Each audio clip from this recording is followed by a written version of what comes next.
Salam hormatly vatandaşlar. Şu gün ine bizim teýär temamyz, şu ikinji ýere çykşa diýär. Teýär temamyz Gurbanuly Berdimuhammedow Rumyniýanyň prezidenti Nikolay Çawuşeskiň ykbalyny gaýtalaýar. Ine şu tema çykşa edende men Muhammed agany, ýa-ni Muhammed Düýeci, Kyrgyzstan centrynyň ýolbaşçysyny efire çağırdym. Muhammed aga bilen şu temany ýa-ni biz alyp baras. Muhammed aga, salamu aleykum. Selamun aleyküm Murada. Selamun aleyküm vatandaşlar.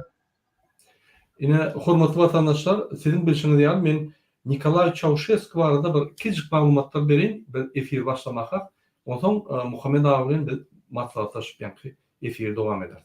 Yine Nikolay Çawuşeski sizin bilişiniz ýaly Rumyniýanyň prezidenti boldy. Şol Rumyniýanyň prezidenti bolany ünsüňiz hormatly vatandaşlar. Men ululaýyn ekrany. Ne şöyle görülersiniz.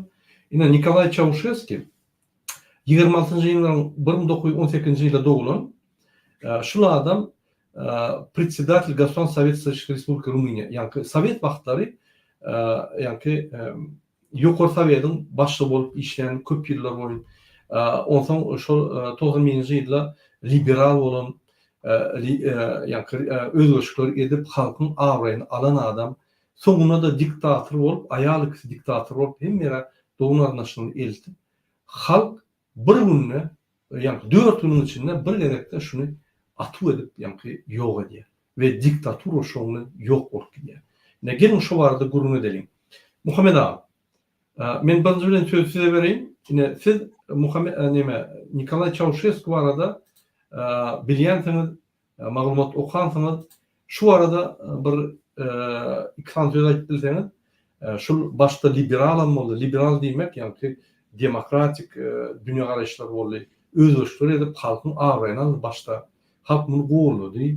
Ondan ýöne köp ýyllarça ýolbaşçylyk edip, ýa-ni hiç kime ýer bermän, diňe özü prezident bolup daha edip ýolbaşçy bolup, ýa-ni kezapçylyga, ýalaklyga, alawçylyga urup gitdi. Şu arada bir aýtyp berdiňiz bize. Salam vatandaşlar. Ve de şu Çavuşevski hakkında aydanda bir zat var. O döwür, yani Çavuşevski'nin döwrü dünya iki tane lagere bölünýän. Bir Sovet Soýuzy var, sosyalistiski lager, bir tofor sosyalistiski döwletler ve bir toforun başka Aslabadiyetini divizyoniýeler bilen hükümete gelen Saddam Hüseyin, Gaddafi, yine şoňa meňdeşler. Şu döwür dünýä götüren iki bölünýän, iki tane lager, iki tem güýçli. Şu döwürde ol öz ýurduna Rumyniýa prezident bolar.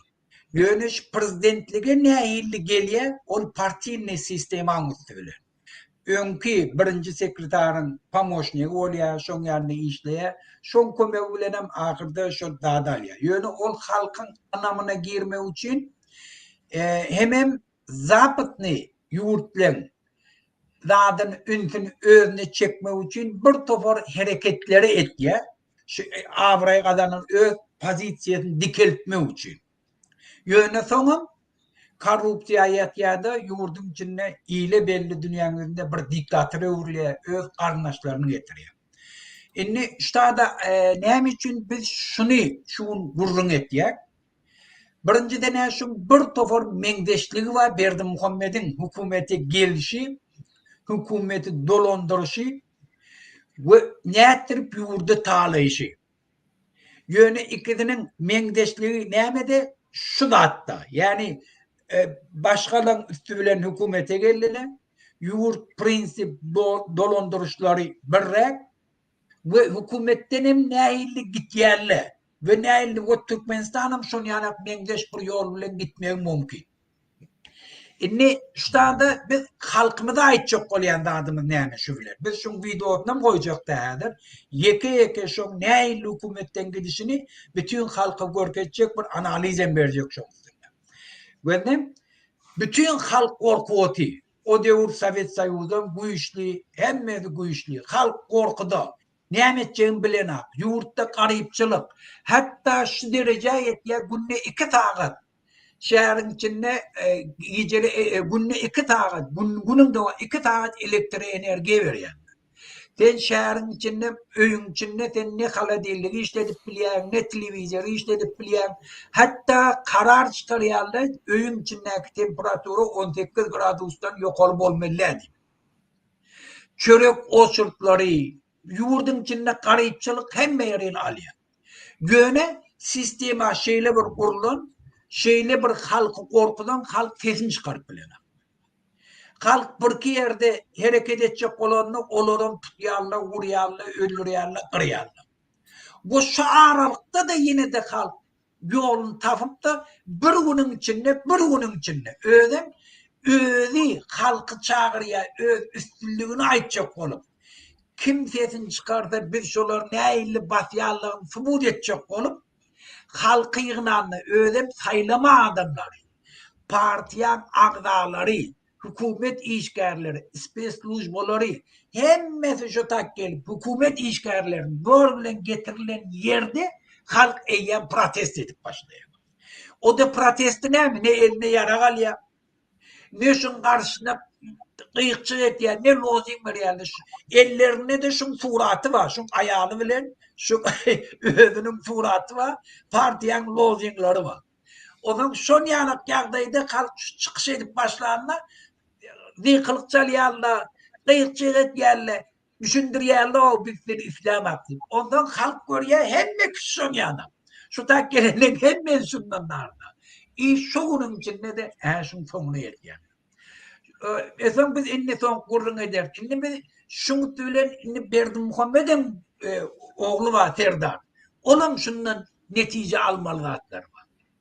Şunun şol gün şu gitmişim mitinge en güçlü vakti diyen vakti, bütün halkı yığınan vakti gelip bütün halkın önüne ben lideri şimdi çıkış edecek olanlar bir saat önce başka 2 saat ondan eğer başkaça oluyor. Hazır bir şun videosunu koyuyor da ne mi diyecek oluyor? Şey diye oturan adam ki bir tane adamın şunu koyana hatta öz doğunu minister abarone koyuyor şolam şunu kollana. Şunun için bulan düşünmelilerdi. Halk sizden narda. Siz bile inni bir tavır avraylı, bir tavır daşarı yurtluk orayarlar. Size hiç kim, sizi uğrayacak adam yok. Şunun için şundan netice çıkarın diye açacak oluyor. O zaman ben son geplerdim Murat dinlemedi ver. Okey. Hormatly vatandaşlar, men ýalnıja maglumat berende açyk ýalňyşdym. Şoňa geçmekam istedim. 2 sany mum geroy nimet var. Berdi Muhammedow ýaly, Gurbanly ýaly. Bul halk ýa-ni öz döwletiň geroy, gahrymany. Ine hormatly vatandaşlar, gelin bir kiçik videolarda terit geçelim. Men başta ýalňyş aýtdym da, şu 91-nji ýylda şunu aýdyr. Diýmek 1060-njy bilen 70-nji ýyllaryň arasynda entek Sowet Soýuzy güýçlükä Amerika döwletleri, Ýewropa döwletleri şunu ýa-ni çağırıp o ýerde uly awra aldy şu adam. Muňa pullar berip ýa-ni bu watanyna gelip o pullara bir topar dağıtlar edip döwleti ötürüp berýär batdy. Ondan şu berýän bermek üçin hem ýyllar boýy ýa-ni bunu bu tarapdan Sowet Soýuzy pul berip saklajak bolýar, bu tarapdan Amerikanlar we Ýewropa şu iki ortada durup ýa-ni elektron energiýasyny petelip hemme ýa-ni öndürýän zatlaryny öndürüp ýöne ulanýan zatlaryny petelip halkyna bergilerini ýapýar şu adam.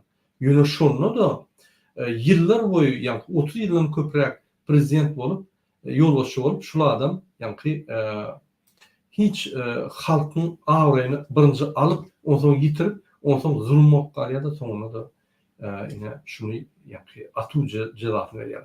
Gelin ýuwaş-ýuwaşdan videolara edelim. Biz size küçük yani parçaları okup onun üstüne diskusya geçer. Ben her yerden video aldım diye videoları okup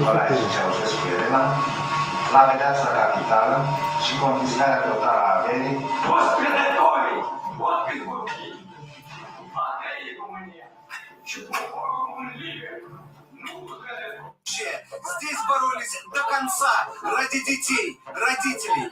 Не хотим, чтобы все это повторилось с нашими детьми, братьями. Мы хотим свободы. Долой коммунизм!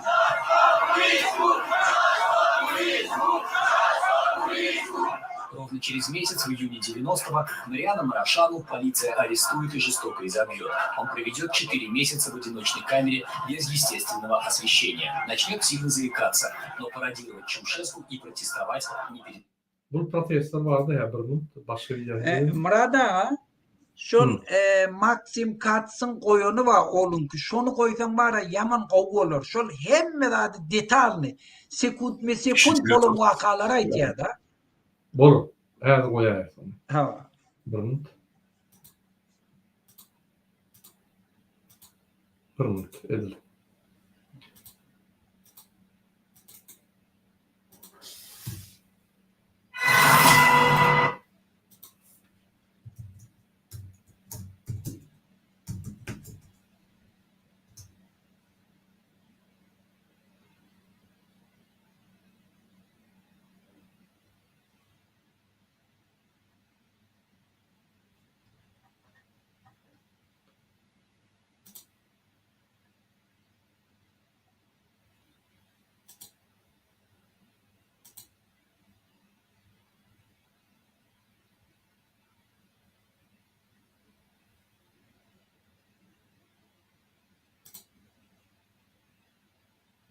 Şurada bolmalı.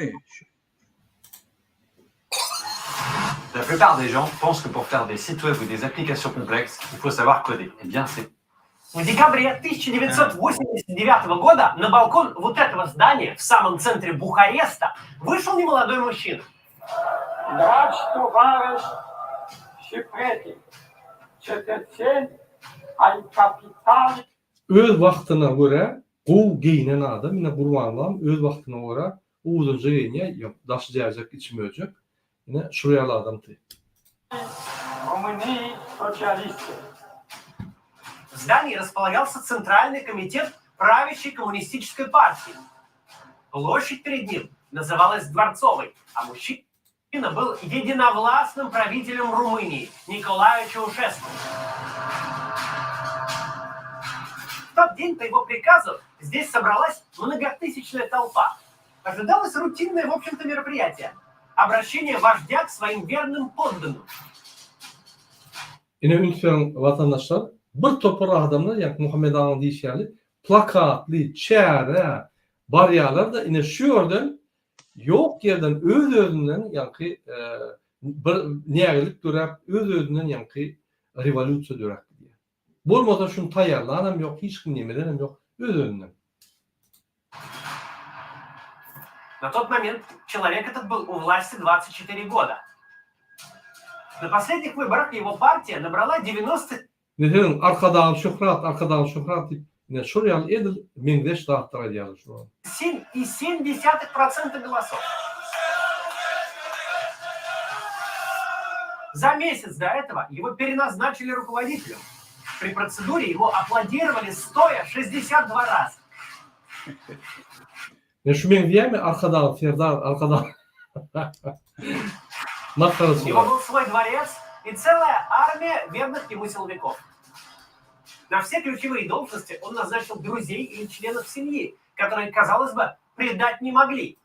Yine kurban ulan hem mere doğun kardeşlerini, oğlunu, yani daş kardeşlerini, özünün kardeşlerini, Ferdar'ın kardeşlerini, dostlarını, Kakıcan Taşlıyev, Gündökdüyev, Şurugoya hem mere. Он ввел тотальную цензуру и, разумеется, топил за традиционные ценности и повышал рождаемость. Пересажал всю Ha, bulam оппозицию. çareler, geçiren çareleri. Ülkenin Türkmenistan'ın has güçlü çağrıları şu. Молчать. Его поддерживало вроде бы то самое абсолютное большинство.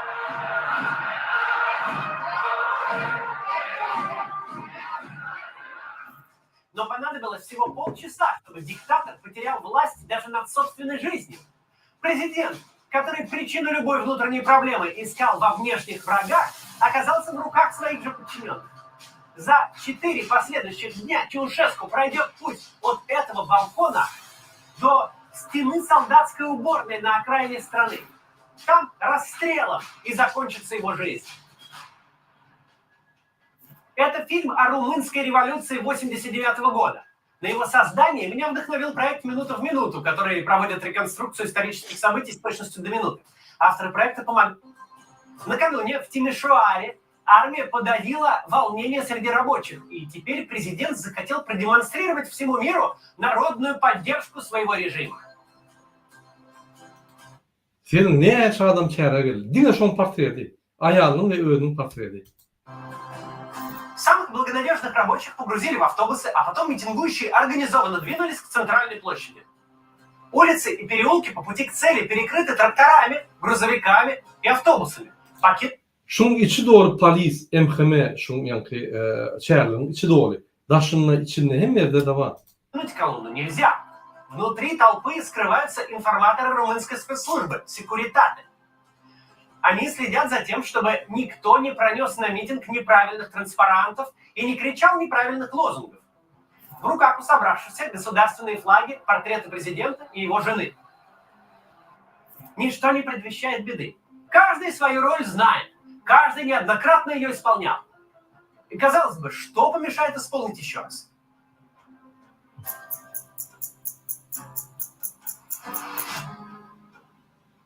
Чаушеску начинает свою речь. Он спокоен и самоуверен. Телевидение ведет прямую трансляцию. În primul rând, să vă adresez dumneavoastră, participanților la această mare adunare populară. Поначалу стоящие в первых рядах организованно хлопают в ладоши. Но внезапно речь президента прерывают крики, свист и улюлюканье. Кто-то взрывает петарды. Oğlum başladın mı? Ben öyle. Muhammed açık tercüme edeyim de birin Tamam. Türkmenistan'da ýanky tonuşçularymız var. Bular düşünen okaya bak ortada. Ne şu bir video reportajda ýanky Maksim Kats'ın reportajında biz bir radio okuyacak bolýar. Şöyle doğu belli geçti. 4 yıl içinde şu çıkış edip duran köşkün öňünden köşkten şulardan 4 gün bir waýenny garadoň tualetyň öňüne atyp öldürildi. Özem suud edilip şu 4 gün içinde şunu gollayan adamın sanyny gördüňiz. Şu pursatda 4 gün içinde geldi. Gurban Berdimuhamedowam şu 4 günde däl bir günde gelip bilýär. Bir sagatta. O hiç ne yapıyor? Absolut hiç değil. Halk korkya, halk taýar däl, ol bir derek görünýär. Bir başlata ine men habarlaşdym MHM, polis, waýenler, pajarniklar hemmeti bir halk bir ýerde başlata bir goşulýar diýär. Şonu bökçek bolupdy.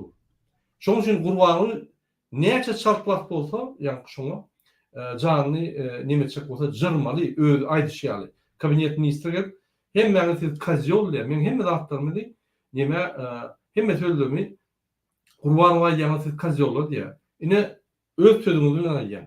Jırın wagtyňyz waka. Bir gaba alsak, bütün dünya masar edip siz suud edersiniz. Gelin ýerine dowam edelim. На балконе, где стоят выступающие, начинается суета. Все пытаются понять причину криков. Жена Чаушеску говорит: кто-то стреляет. Один из охранников просит президента уйти в здание. Президент отказывается. Оператор. Men terjimeden gysgaja, ine şu ýaly çäre geçipdi. Bir ýerde zabastok bolupdyr. Halk mun söýýänini göjek bolup çäre geçipdi. Bir topar adam geldi. Bir ýerden petard atylýan kol. Novgot atylýan petarda. Ondan adamlar gyýryş başlady bolýan. Ahransiya davay içine girelim diye yak Yolus Çavuşevski. Bulam diye yok men halk goýar diýip galan kişi bolýar. Unutmaryň. Чтобы случайно не показать что-нибудь, чего показывать нельзя, задирает камеру вверх. Чаушеску растерян. Ведь не может же быть, что народ вот так вот взял и запротестовал. Наверное, просто не работает микрофон. И румынский диктатор стучит по нему и повторяет: алло, алло, алло. Allo! Allo! Allo!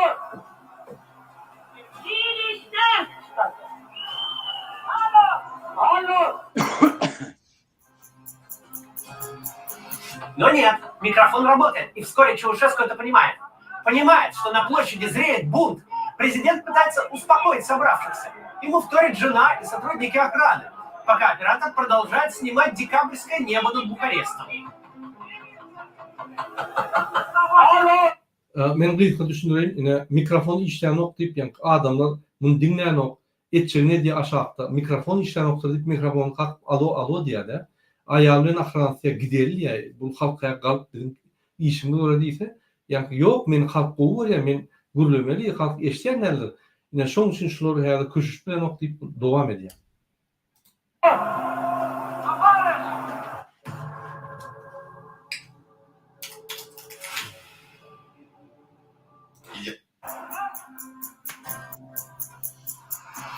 Шум стихает. Оператор направляет объектив обратно на Чаушеску.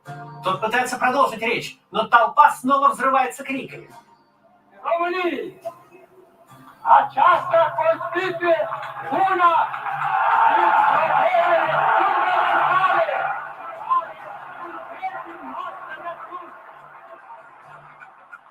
Люди на балконе изо всех сил пытаются сделать вид, что все идет как и задумано. Пытаются дирижировать митингом, хлопая в ладоши. Ünferin şu balkonda duran yani Çavuşesku'nun yanında duran adamlar el çapısı hiç tak bulmadık tren olup yani bu içeren devam edecek oluyorlar diye.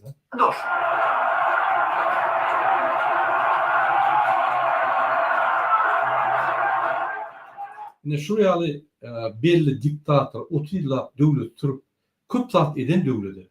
Son vaxtlarda diktatör öz doğum anlaşımı koyup şu 4 yıl içinde şu tribunadan küçük vayını çastın bu ormanın yani tuvaletinin yanına atıldı. Ona tribunalın üstünden geçirip atıldı.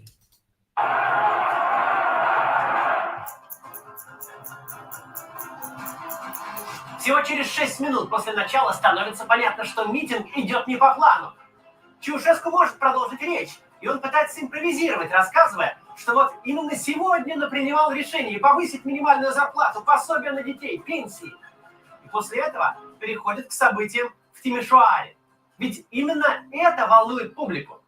Apare tot mai clar că este o acțiune conjugată. De ce? Yine şuraya aylıkları kaldıran, pensiyalarını kaldıran deyip adamı küşüştürüyor. Şu sonra Tişuar'da yankı zabastok oldu. Şu yerde adamlar uğurlu, ölürlü.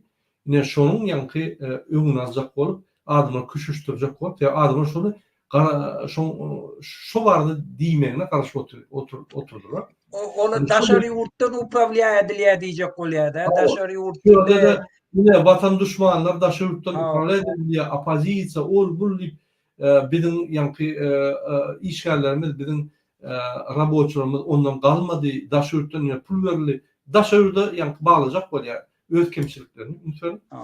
Care pot să distrugă integritatea și suveranitatea României. Lütfen bizim azviyirliğimizi, bizim bütünlüğümüzü şuna buluşturacak bolya divayda. Yine şuraya revolüsiya olanlar hiç azviyirlik itenlerdir. Gayti bütünlük berkleşiyor ve azviyirlik berkleşendir. Şunun manipülasyon söylüyorlar, diktatörler ulanyandır. Sevtap bunu. Yine polisler, emhemeler diyendir. Ay şuraya revolüsiya olsa Türkmenistan dargar, eyder. Pohu yerler. Revolüsiya edenler halk ağlayır var devleti aliyada kovuyorlar oya. Gaytip ağlayıverleşe, gaytip devlet berkşiye. Президент называет протесты, которые он приказал жестоко подавить, попыткой разрушить Румынию под иностранное господство.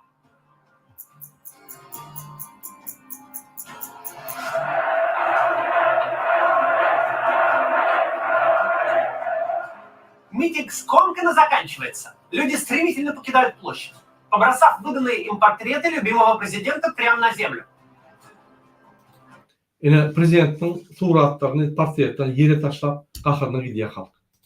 Большая группа студентов проходит по улице Виктории на Университетскую площадь. Они скандируют «Долой тирана! Долой коммунизм!». К ним присоединяются все новые единомышленники. Полиция окружает толпу, но пока ничего не предпринимает.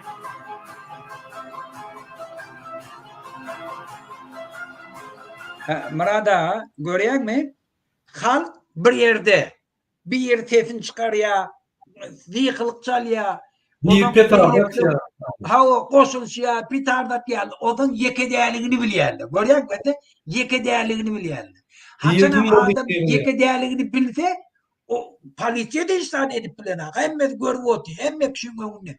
Ona yürekleniyor. Yüreklerin onun eline kıraatları yer oklayandı. Böyle hem normaldi. Ben geçen dağıdım şu da. Şunun için halk yani suratların defelek geçiyor. O zaman sen bunu devam ettin benimle. Ne çıkıp paraya kaladı, miting edip başlayanlar. Böyle çıkıp paraya kal. Köşelerde, aynalarda yani kaharını görk ediyor.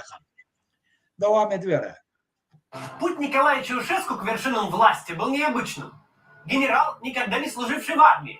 Политик, ни разу не побеждавший на конкурентных выборах.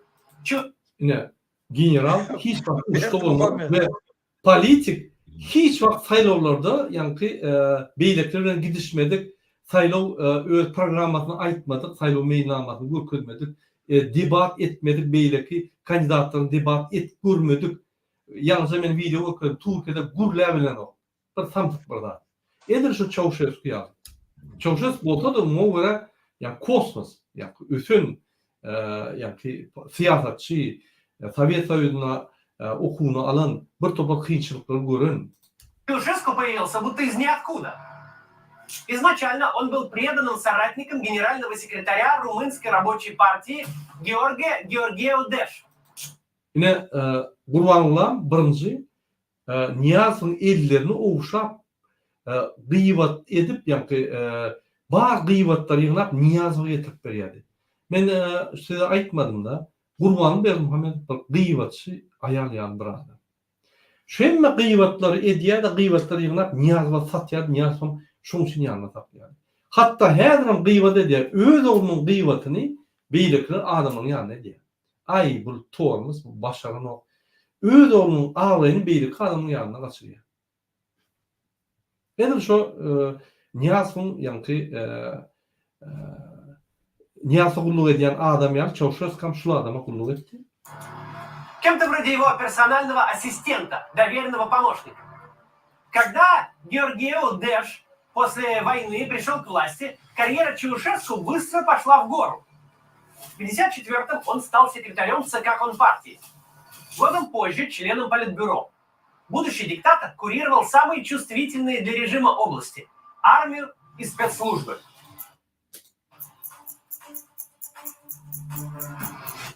В 1965 году Георгиеу-Деш скончался от рака. Началась борьба за место генсека. Было несколько фаворитов, которые не могли договориться о разделе власти. Скромный администратор Чаушеску оказался компромиссной фигурой. Yine Edil Niyaz'ın ölümü. Bir toparlar vardı. Yine bir hiç daha da görünmeyen öl yani hiç ya da ölünü görküp bilmedik. Bir ulun netice kazanıp bilmedik. Bir pasresini ortaça adamı kullanını koyalı. Ay şunu bir manipülasyon eder. Şunu bilen yani devlet dolandırıp ne yapacak ederdik yani Türkmenler adamlar Niyaz'ın kömekçileri koyalar. Прочие коммунистические вожди решили, что смогут влиять на Чаушеску и при необходимости задвинуть его обратно. Так, 22 марта 1965 года 47-летний Николай Чаушеску стал первым секретарем румынской рабочей партии. Сперва он занялся либерализацией режима, выпустил из тюрем многих политических заключенных. Ünferin vatandaşlar Muhammed Ağa liberalizasyon etti. Türmede oturan siyasi tutuklardaki adamları çıkardı. Şu köp yankı özgürlükler etti baştan. Ослабил цензуру. Румынам разрешили создавать собственные небольшие фирмы и заниматься частным бизнесом. А в 1968 году он даже открыто осудил советское вторжение в Чехословакию. Интеллигенция радовалась, что гайки наконец ослабили. Западные демократии заигрывали с Румынией, надеясь перетянуть на свою сторону и поссорить с Москвой. Пока страна радовалась оттепели, Чаушеску шаг за шагом расставлял лояльных себе. Bir minut, ben size gökecek koyacağım. Ünferin şu köşkü. Şu katın yedinak köşkü. Ünferin. Burvanın buna köşkü yoktur. Şu köşkün önüne şunu yank alt gittiler. Şu köşkten kaç gitti. Людей на ключевые посты и отправлял на пенсию старую гвардию. тех, кто когда-то сделал на него ставку, как на политика слабого и управляемого. Его брат Илья возглавил высший политсовет армии в должности заместителя министра обороны. Другой брат Ион был одним из руководителей Госплана. Yine Kurbanlı'nın doğumları yok da, yani erkek doğumları yok, kız doğumlarını, ulanını, gayni, kız doğumunu, yani giyuni, gulnavadi ve beylikleri ulanıp geldi. Сын президента управлял комсомолом, был членом ЦК, руководил одной из важных провинций и готовился со временем стать преемником отца. Yine Kurbanlı'nın oğlu Serdar, Ahıl velayetinin hakimi başka yerlerde işler, buna yani prezidentler eltip bildi. Çavuşesku eltip yetişmedi, yani Kurbanlı eltip bildi. Всего 40 родственников Николая Чаушеску были трудоустроены в государственных органах. Жена президента, Елена, не окончившая даже среднюю школу, стала руководительницей Национального института химических исследований, а еще министром культуры, вице-премьером, членом высших партийных органов и, как вишенка на торте, президентом Академии наук. Она была провозглашена... Lütfen yine Kurbanlı'nın siyaseti. Edil şomen diye. Lütfen. Orta mektebe oturmadık. Akademi Nauk'un prezidenti. Yine Kurbanlı'nın medisinanın oturup 58 kitap 10 yılda yalan aldı. Lütfen. Şu burada. Провозглашена светилом мировой химии, получила всевозможные ученые звания и титулы. В Румынии сложился культ личности четы Чаушеску. Елену Чаушеску называли мать нации, факел партии, направляющий луч культуры и науки. Yine şu yerde siz Yelena Çavuşesku der, Serdar Berdimuhamedov oysanız edil şu bir kartinka oluyor. Николаю Чаушеску титулов было даже больше. Гений Карпат, полноводный Дунай разума, источник нашего света, творец эпохи невиданного обновления. Lütfen. Tvarец эпохи невиданного, yine arkada o zaman. İstoçnik sveta arkada yine koyan. Şu burada attır. Şu diktatörün yankı instrumentleri şular. Halkı fikrini değerletmek, bir topar propagandistleri gürledip, yankı şu arkada vardı, Kur'an vardı, gürledip, bir topar bulmadık rovayetleri tapıp, halkın malgısını yankı doğru yatırmak, adı attırmak. Чаушеску все это искренне полюбил. Он увлекся изучением истории, сравнивал себя с великими правителями прошлого и даже продвигал теорию об исторических правах румын на обширную территорию, включающую Молдову, земли Одесской и Ивано-Франковской областей. Сам Чаушеску комплексовал из-за небольшого роста, поэтому телевизионщики изо всех сил скрывали эту его особенность и подкладывали президенту в туфли специальные подушечки. Семья Чаушеску купалась в роскоши. У них был 21 дворец в разных частях страны. Lütfen. 21 dvarец, 20 insan köşk vardı, yani devlet vardı. Yine Kurban oluyor. Her vilayette köşkler var. Değil mi? Aşgabat vilayetinde bir neçe köşkler var. Lütfen. Atlarına, pişiklerine, itlerine de köşkler var. Edil şuraya bir kılık kıyafet. В том числе этот весенний дворец в Бухаресте, роскошная вилла в элитном районе столицы. Сегодня дружественная реклама проекта Варламова у меня. 7-10% от стоимости. Заставался играть на ценах за нефть, построив нефтеперерабатывающие заводы, но заводы оказались нерентабельны. Главной проблемой стали огромные кредиты, полученные от западных стран, когда те надеялись оторвать Румынию от советского блока. Но Чаушеску так и не стал разрывать отношения с Москвой, и теперь кредиты нужно было возвращать. Сделать это Чаушеску решил за счет граждан. На продажу за границу пошло абсолютно все, в первую очередь продовольствие. Полки румынских магазинов пустели, сахар, мука, яйца и другие продукты отпускали по карточкам.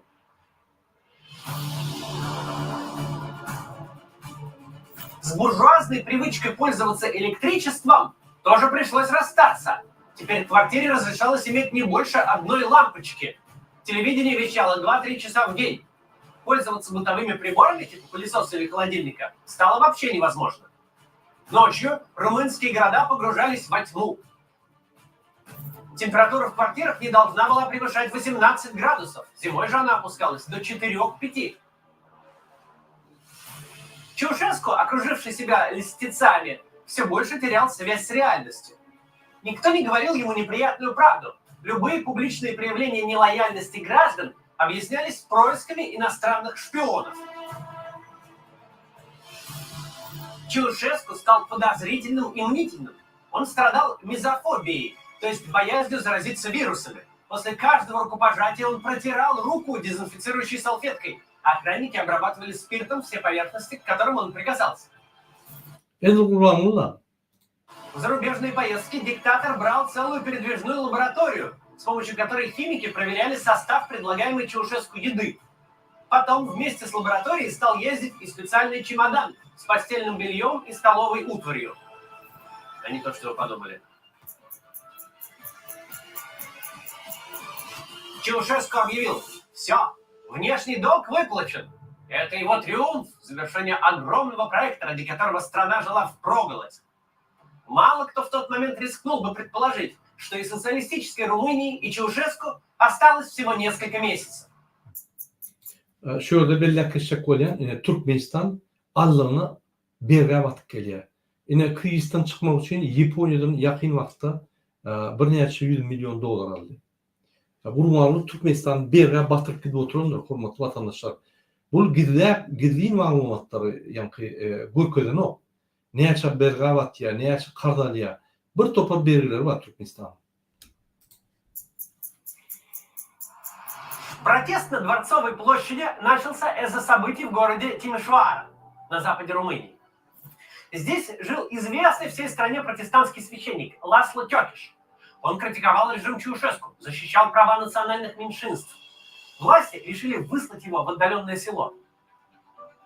В защиту Тёкиша встали прихожане, и к ним быстро присоединились и другие горожане, доведенные нищетой до отчаяния. Мирные демонстрации быстро перерастают в столкновения с милицией. Погромы. Румынский диктатор приказывает ввести в город войска.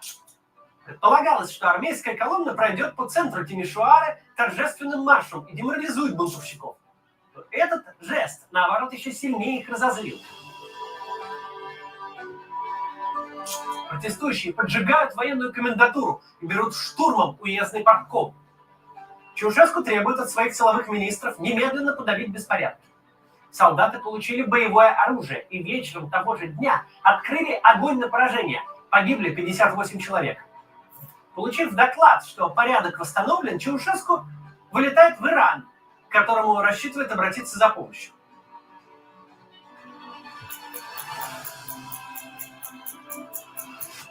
Несколько десятков человек выходят на площадь перед кафедральным собором. Они принесли румынский флаг, где на месте коммунистического герба зияла дыра. Этот флаг станет одним из символов революции. Митинг быстро разросся. Силовики опять открыли огонь. Погибли еще 3 протестующих. Слухи о случившемся распространились по всей стране моментально. Причем, поскольку официальные СМИ хранили молчание, слухи эти обросли немыслимыми подробностями. Говорили уже о нескольких тысячах убитых. Такие цифры попали в эфир радио «Свободная Европа», и граждане верили. За десятилетия пропаганды они привыкли искать правду в иностранных СМИ. Было понятно, случилось что-то из ряда вон выходящее, ведь были закрыты границы с Венгрией и Югославией, отменены все туристические поездки в страну. — 20 декабря крупные предприятия Тимишоары объявили забастовку. На протест вышли около 100 тысяч человек. Стрелять по такой демонстрации было бессмысленно.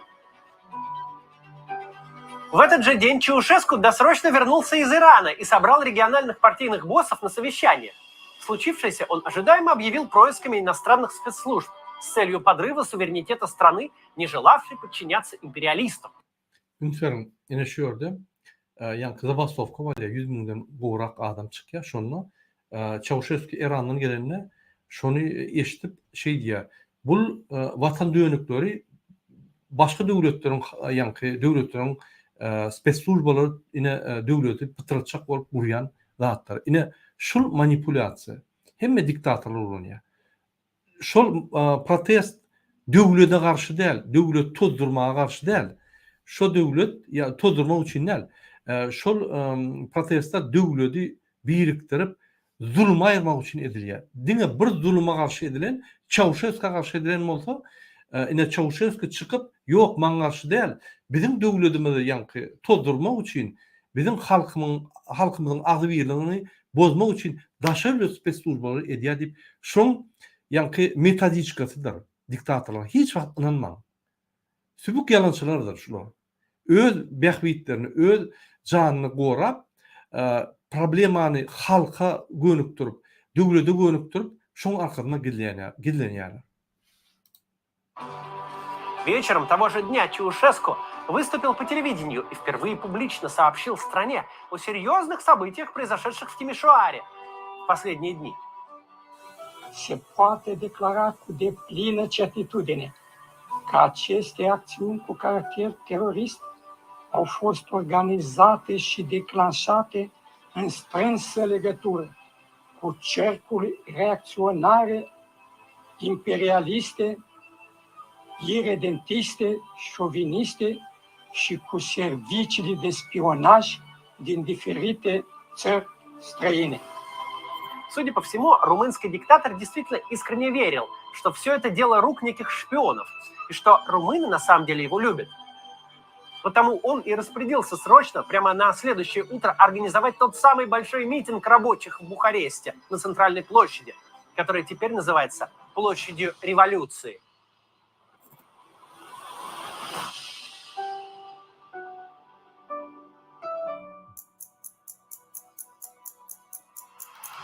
Bizim Türkmenistan'a prezidentin toplum köşkünün yankı köşkü diýmelerle revolýusiýa köşkü yankı revolýusiýa meydançaty diýmeli. Bizim ýeňsek şöyle gurbanyny tutup etsek şöyle revolýusiýa azatlyk yankı meydançaty diýmeli. Ukraina ýaly. Вечером после митинга к университетской площади стягиваются войска. Солдатам не говорят, что им придется сражаться с безоружными студентами. Командование им врет. Говорит, что на Румынию напала Венгрия. В стекло одной из машин прилетает камень. Командир высовывается и получает куском хлеба по голове. Обстановка накаляется.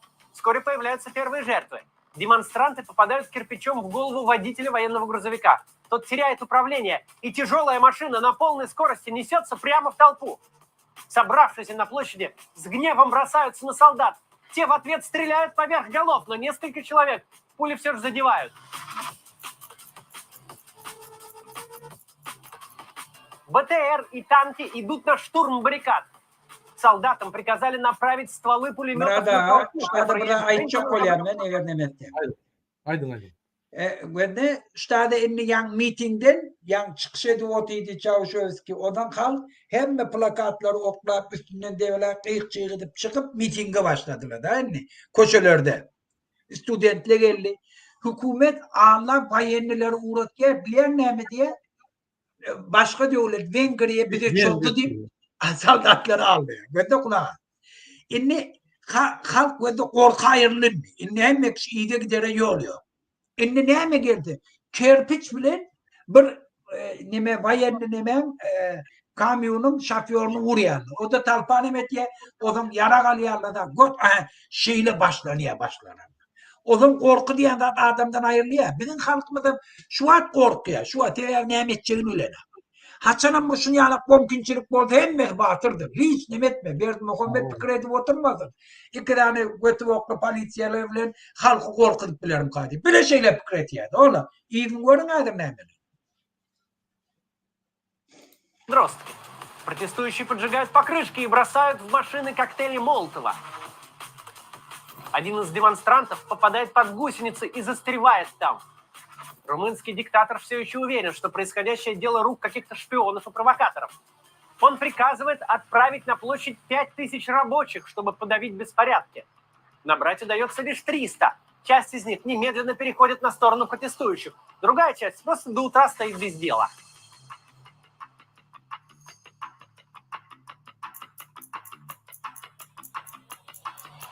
Первый день революции наконец-то погибают 49 человек.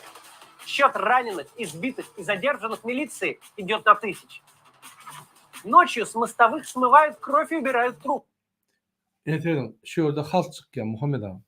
Ha. Halk adaatla uğraşıyor. Bir çıkıyor mu? Hacif yani.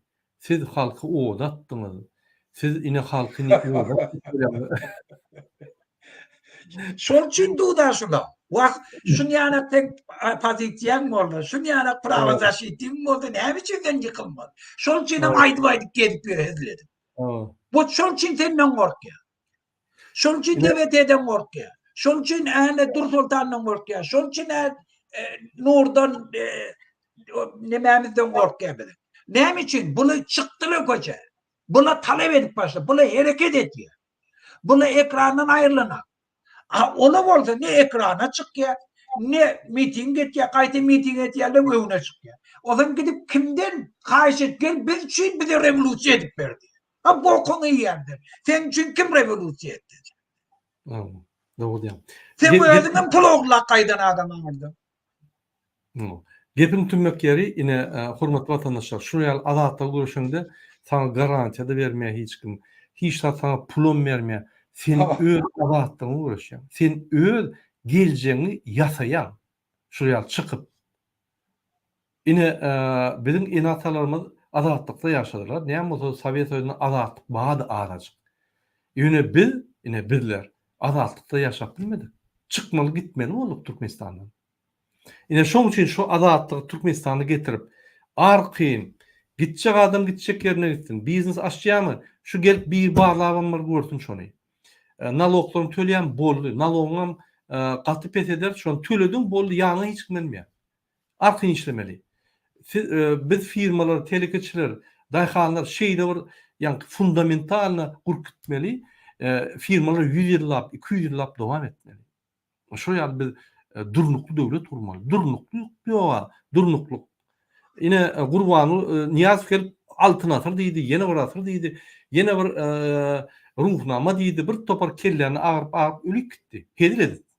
Ine ikinji kezzap geldi, onu öldürüp ay arkada zaman, arkada Ferdar, Alawaýly Ferdar, Alawaýlaryň ýurdy, Alawaýlaryň atlaryň piçiklerin ine döwri bir toparda. Men ýalnys üçüncü adı ben koşayım burada başladı. Ve de üçüncü daşarı yurtta men jurnalist akıllı deyip görürler ne diye halk diye nadan ne bizim halkımız anı yeten ak nidasloyna adatlığı diye. Eger sen adatlığı yetecek olsan sen abrazovunu olmalı, kulturan olmalı, ay falan olmalı, bütün dünyanı bilmeli, evinde programan olmalı, yazılan nemen olmalı, ondan sen burada dedik mi? Bu konu yer.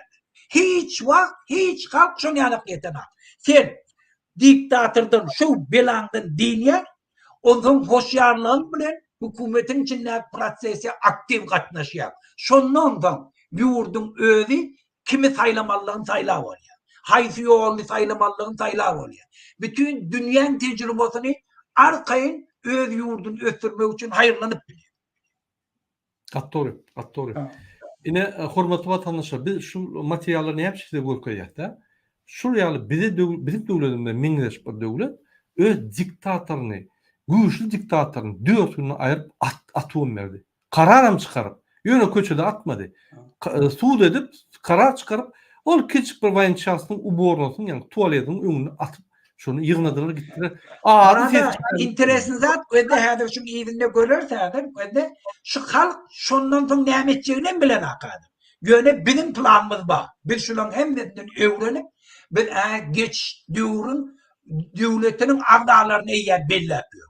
Näme etmeligini. Şu zatlara şu ramkada biz halka görkezýär. Şunun bir topar ýalňyşlary bar. Şu ýalňyşlar görmelýänek biz näme etmeli? Onun bir häzir üstünde gurrun eder. Şular yönetdiğine birinci adam niyetlerini hem Çavuşovski'ni ayırmalı. Son bir topar aktivistler, öne çıkanlar, liberaller gelip halka planlarını aytýardy. Hükümetin içindeki işlep yörelliği koşuluşup da o zaman yurdun ütkötmeğin uğruna demokratik yolu düşýärdi. Häzir görürler izine badyr. Gattoğra ýaly Muhammed ağa menin birleşik vatandaşlar, döwlet Murat Gurbanowyňky däl. Bolwam bilmez. Döwlet Muhammed Döweljiň kam däl, bolwam bilmez. Döwlet Gurbanowyň kam däl, bolwam bilmez. döwlet bizinki, ine sizinki, menki, hemmämizinki. Şoň üçin hemmämizin bir goşunymyz bolmaly. Biz elimizdäki zady gidirmeliler. Şoň üçin şu gün prezident sen ertir ol bir gün bul ol çalışmaly zatdyr, durmalylar.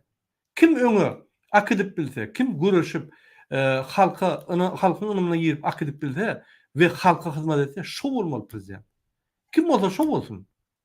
Ýöne bizim saýlan adamymyz bolsun. Ine şol wajyp. Näçip bizim saýlan adamymyz bizim ýa-ni arzuwlarymyzy ýerine ýetirer. Bizim geleceğimizi görür, bizim durmuşumuzy goglaşar. Ine Gurbanguly saýladykmy? Ýok. Niýaz saýlady, nime? Putin saýlady, şoňa boyun öpýär iksem. Ataly ogul. Biz Serdar saýlamadyk, bizde hiç tat gowdal. Gurbanguly saýlamadyk, hiç tat etmedi. Özüni keyip edip, ýa-ni dünýäň keyip çempionu bolup gezdi. Aýdym tigir sürüp, at çapyp, ýa-ni maşynyň atdan ýykylyp, maşyn sürüp bütün dünýäde maskara boldy. Serdar geli näme etdi halka? Dige gadagynçylyk. Biz saýlamadyk. Şoň üçin biz saýlajak bolsak, birinji biz döwletimizi elimize almaly. Şu ýalylardan geçmeli, gynansak da.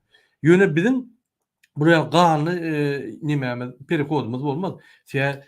Men ýalňyz aýtdym, MHM'de, polisam, wayenlaram hemmesi bir halk bolsa alsa bolýar dip gyryp ýatyrlar. Biz barjak aljak şunu. Ýüregine aljak dip öler bizar şundan gaty bizar. Burada eğer şun giydirne görerdin eğer vayendiler ne ettir halka koşuluşya. Bizimkiler de tayin 1000%. Tebebi en zecir çekken şu var. Şun yapmaya kaldım mı? Ne medve boyayı. Все стало чисто, будто ничего не произошло.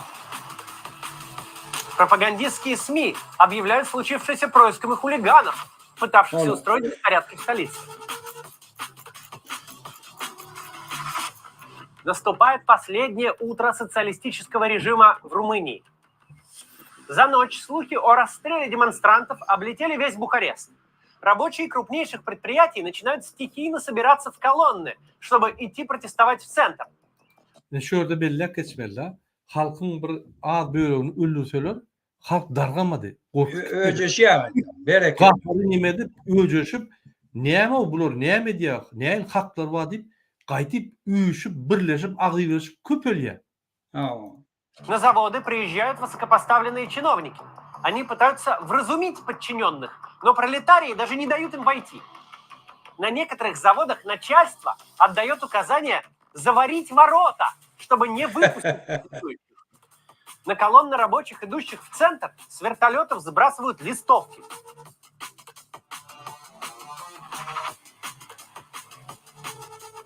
Şuraya adama kalıp başlanına hükümet bir topar zavodların yankı varotolarını svark ediyor. Adamlar çıkmadı yani.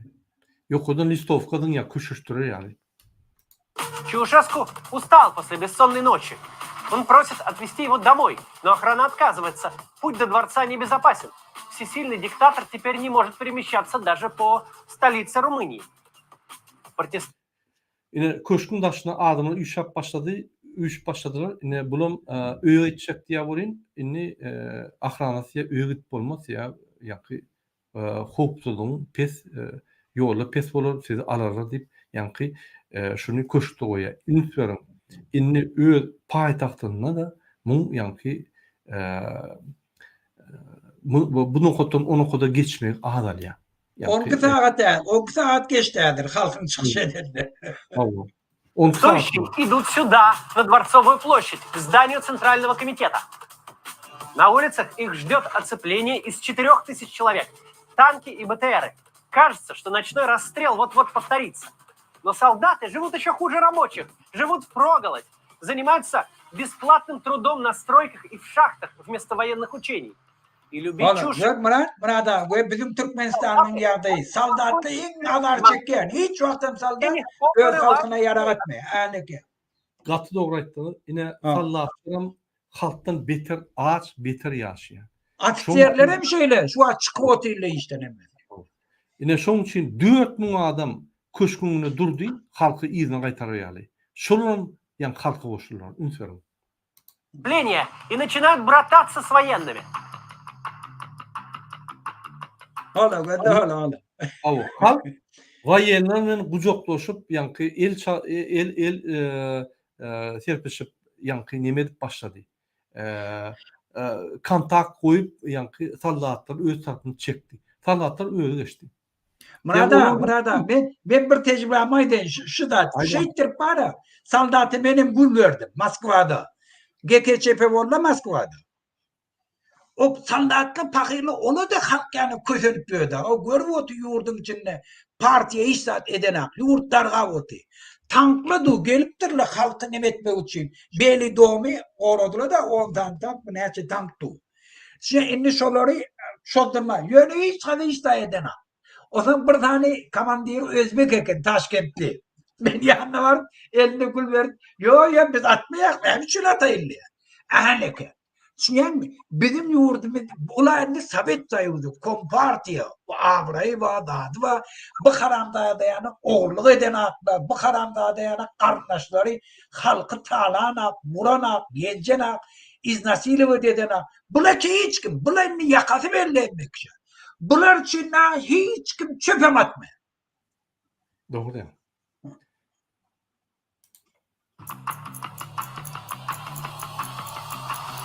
Кто-то доносит Чаушеску, что солдаты стреляют холостыми патронами. Николай Чаушеску вызывает министра обороны Василия Миля и при генералах обвиняет его в трусости и предательстве. Миля возвращается в свой кабинет. Ünferin, yine diktatörün yine instrumentti. Ministra baronu çağırya, ayda halkı attı. Sen korkok, sen halkı, sen vatana dönüklü ediyen deyip, özünü korap vatan diyen sözü ulanıya. Yine her kurban oluyor, yani yattıçak olan MHM kulluk, polis kulluk, korunmak kulluk, pajarnikler, ahrana prezidentin yankı korunmak kulluğu. Size vatan deyip, dövlet deyip, ağlap, özünü korap, özünün behvidi boyunca yankı hareketler ettiriyesi.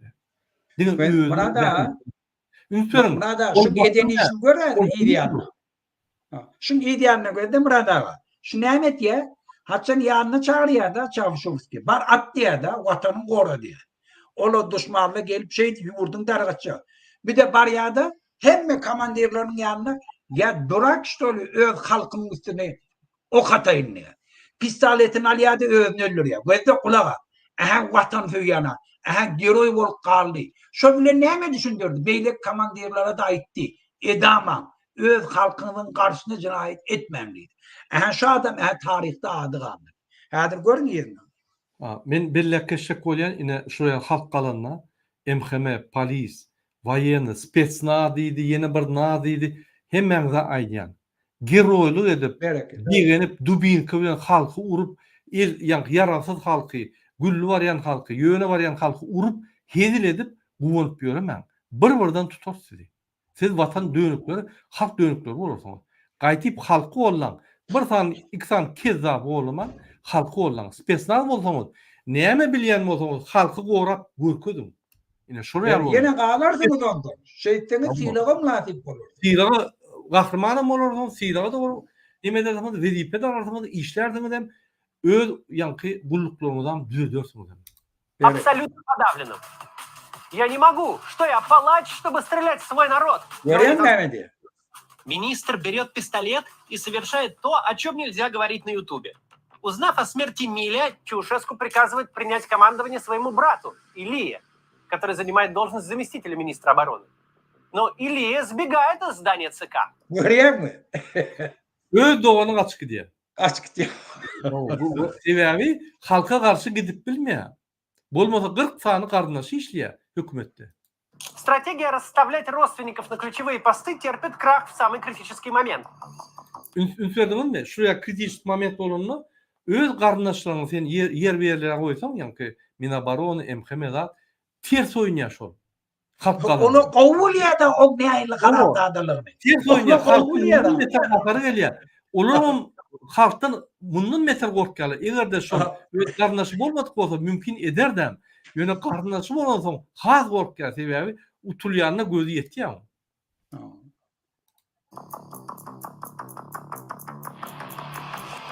Остается другой любимец диктатора и друг его семьи, замминистра Виктор Стенкулеску. Именно он командовал расстрелом в Тимишоаре. Однако снова пачкаться кровью Стенкулеску не хочет. Еще рано утром, до всех назначений, он едет в военный госпиталь, где знакомый хирург закатывает ему в гипс абсолютно здоровую ногу. Это позволит ему не участвовать в происходящем.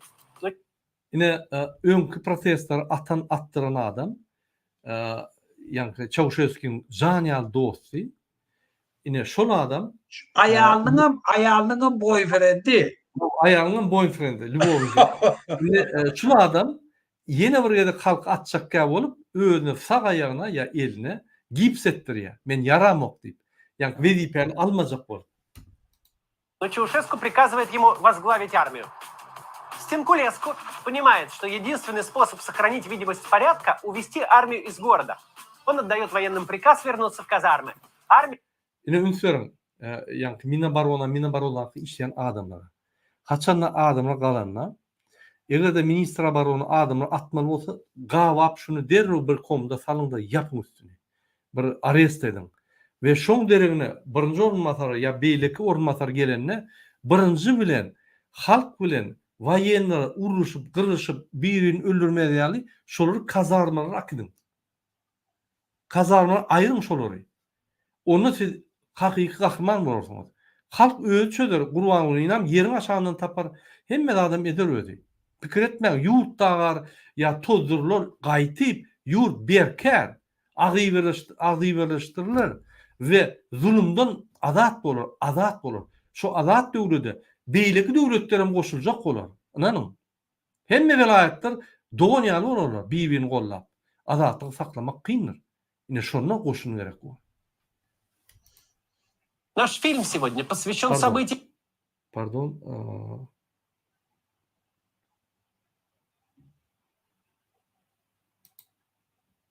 Сюжетные линии в сторис. Atam.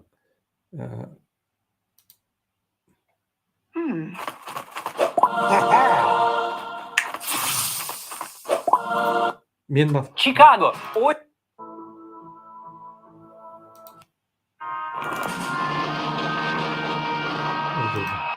Ya men başladı attım hem bir minut. Hurmatly vatandaşlar bağışlardan men başka Evet. nime. Men aydı vereyim de şundan vaka İran'ın revolüsyonunda da bollu. Şah nimetçiğimini gitmeli bollu yurtta. Ondan ön türmede yatan öz apayisyoneri şona hayiş edip getirip şonu premier minister koydu. Hem vayenlerine de ait deyip şuna paçinyatsı edip ne mediyse edim şuna. Vayenlere de ne ettiler? Halk gördü de ne oldu? Koşulstular halk.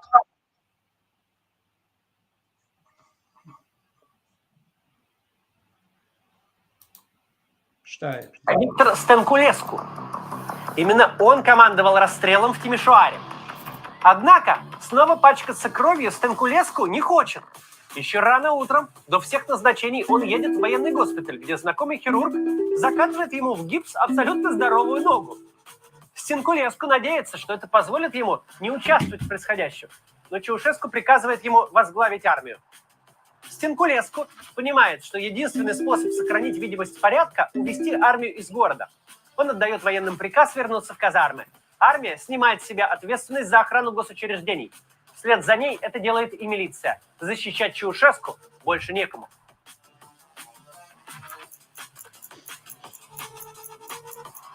По телевидению передают экстренный выпуск новостей.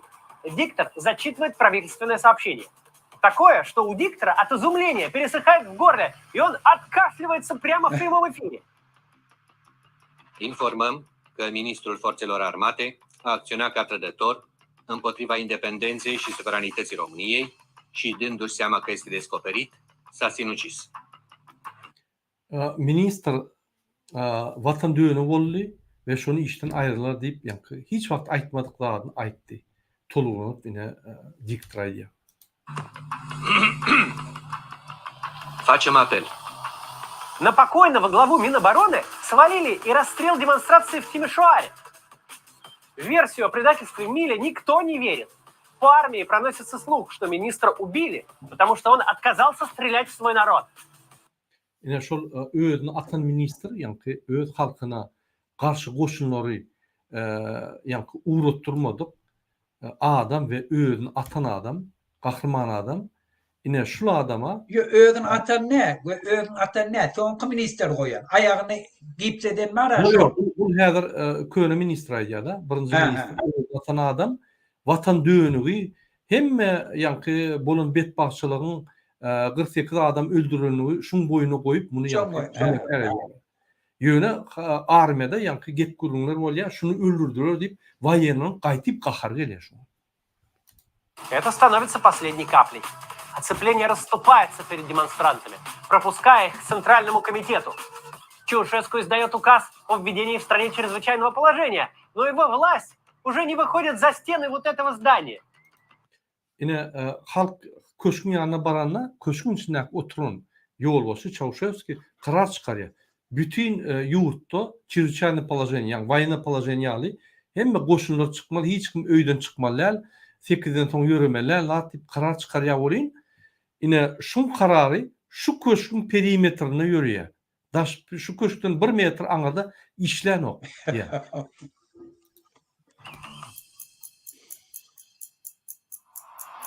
Стенкулеску сообщает президенту, что более не может гарантировать ему безопасность внутри Центрального комитета и рекомендует эвакуироваться на вертолете. Ýanky şu wagtynça goýulan ministr Stankulenski näme aýdýar, men seni saklap bilemok. Sen ýanky howpsuzlygyny saklap bilemok, vertolyot bilen seni gaçyp gitmeliýär. Толпа уже штурмует здание. Слышен звон Halka seredin, näýeli ýanky köşke bar ýa. бьющегося стекла, треск выбиваемых дверей. Чаушеску выходит на балкон с мегафоном, пытаясь что-то сказать, но уже поздно.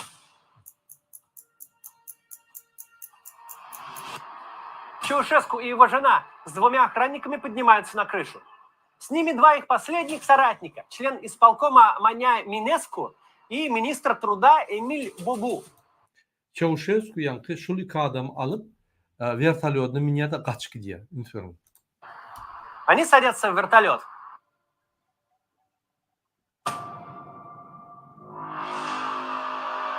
В 12:08 вертолет взлетает с крыши Центрального комитета. Hala Berdi Muhammed kaçıp barýar. Коммунистическое правление в Румынии пало. Ine şol köşkden gaçyp gideni Rumyniýadaky kommunistik rejim ýykyldy diýip hatap edilýär. Şo wagtdan başlap.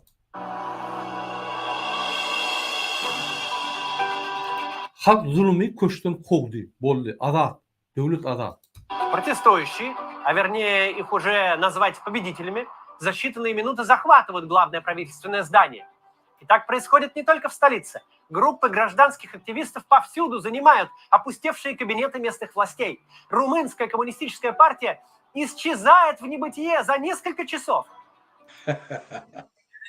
Maydar yalandı.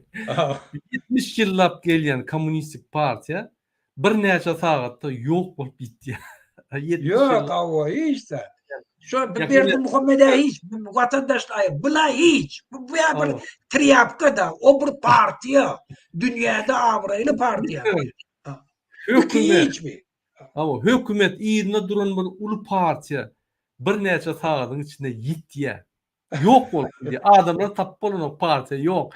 Ine gurbanyny bolýan partiýa da yok. Hökümet de yok. Waýenler yok. Hiç de adam yok. Men gonaýdyn. Şu 6-njy mikroraýonyň adamlar öňe çyksa, diňe bir mikroraýonyň şu gaçyp gidýär. Onu eder. Täze aýtnamalardan şu nirde şu çäre geçirdi, şu taýyny bir şun karşysına bir zat öwürdi. Sen o Çäre o barman. Halkymyz barman. В коридорах ЦК революционеры отлавливают премьер-министра и заставляют все с того же балкона объявить об отставке. Ýanky aktivistler, ýönöke adamlar premier-ministri tutup mikrofon verip atstavka aýtdyrýarlar. Bir bolsa bir Porsche X-an politseyskiden okýar.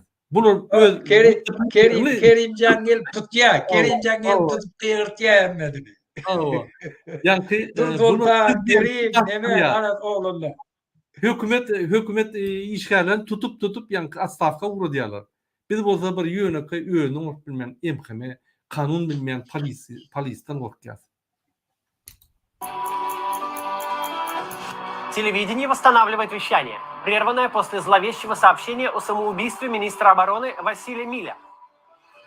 Перед миллионами телезрителей предстают взволнованные люди в свитерах, антиподы. Yine dedim televizyonda işlep başlıyor. Yine şöyle hani partiyanın lideri ya neme öne çıkıp akiden yok ya şular yani nizapna birden olup gidiyor ol kim öne çıktı yine şol. Yine şuraya ol ya. Yine şu yönü koyan adamlar öne çıkıp yani televizyonu ayyalı bütün dünyaya getiriyorlar. Yine şuraya bollu değil. Прежних дикторов с постными лицами и в галстуках. Волнуясь и сбиваясь, поэт Мирча Динесcu объявляет о свержении Николая Чаушесcu. Câteva minute înainte de a vă vorbi. Şahir, yurdun şahiri yankı Afsan Abdullah dedi. Olmasa revolüsyoner am değil. Yine şahir. Înainte de asta apelăm la toate forțele ale armatei noastre. Armata în București e cu noi. Dictatorul a fugit. Victorios. Am învins! Dedim hakiki adamlar, hakiki köçüde görüşen adamlar, yönü koyan adamlar. Жители Бухареста, до сих пор не веря в происходящее, выставляют телевизоры в окна первых этажей, чтобы все прохожие могли видеть вчерашний оплот пропаганды в одночасье стал рупором революции. Adamlar öyle televizyonlarına ayna koyuyorlar. Geçen adamlar görsün diye. Hemmeti görmedi de bot geçen dağıtır. Hemmeti buradan düşünsün diye.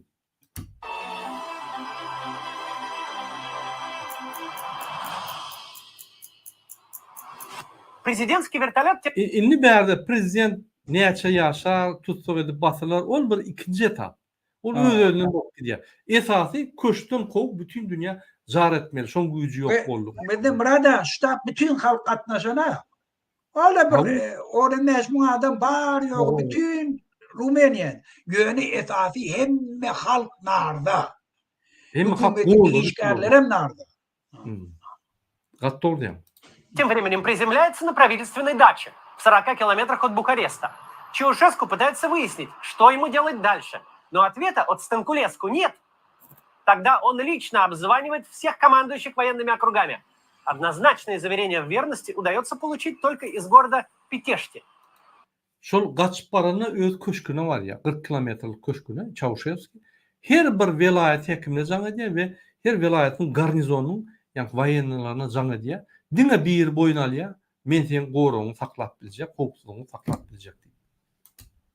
Вертолет снова поднимается в воздух. Чаушеску бросают последние сподвижники – Минеску и Бобу. Yankı yeni vertolyoda miniyalar, yanına iki adamım kaç gidiyor.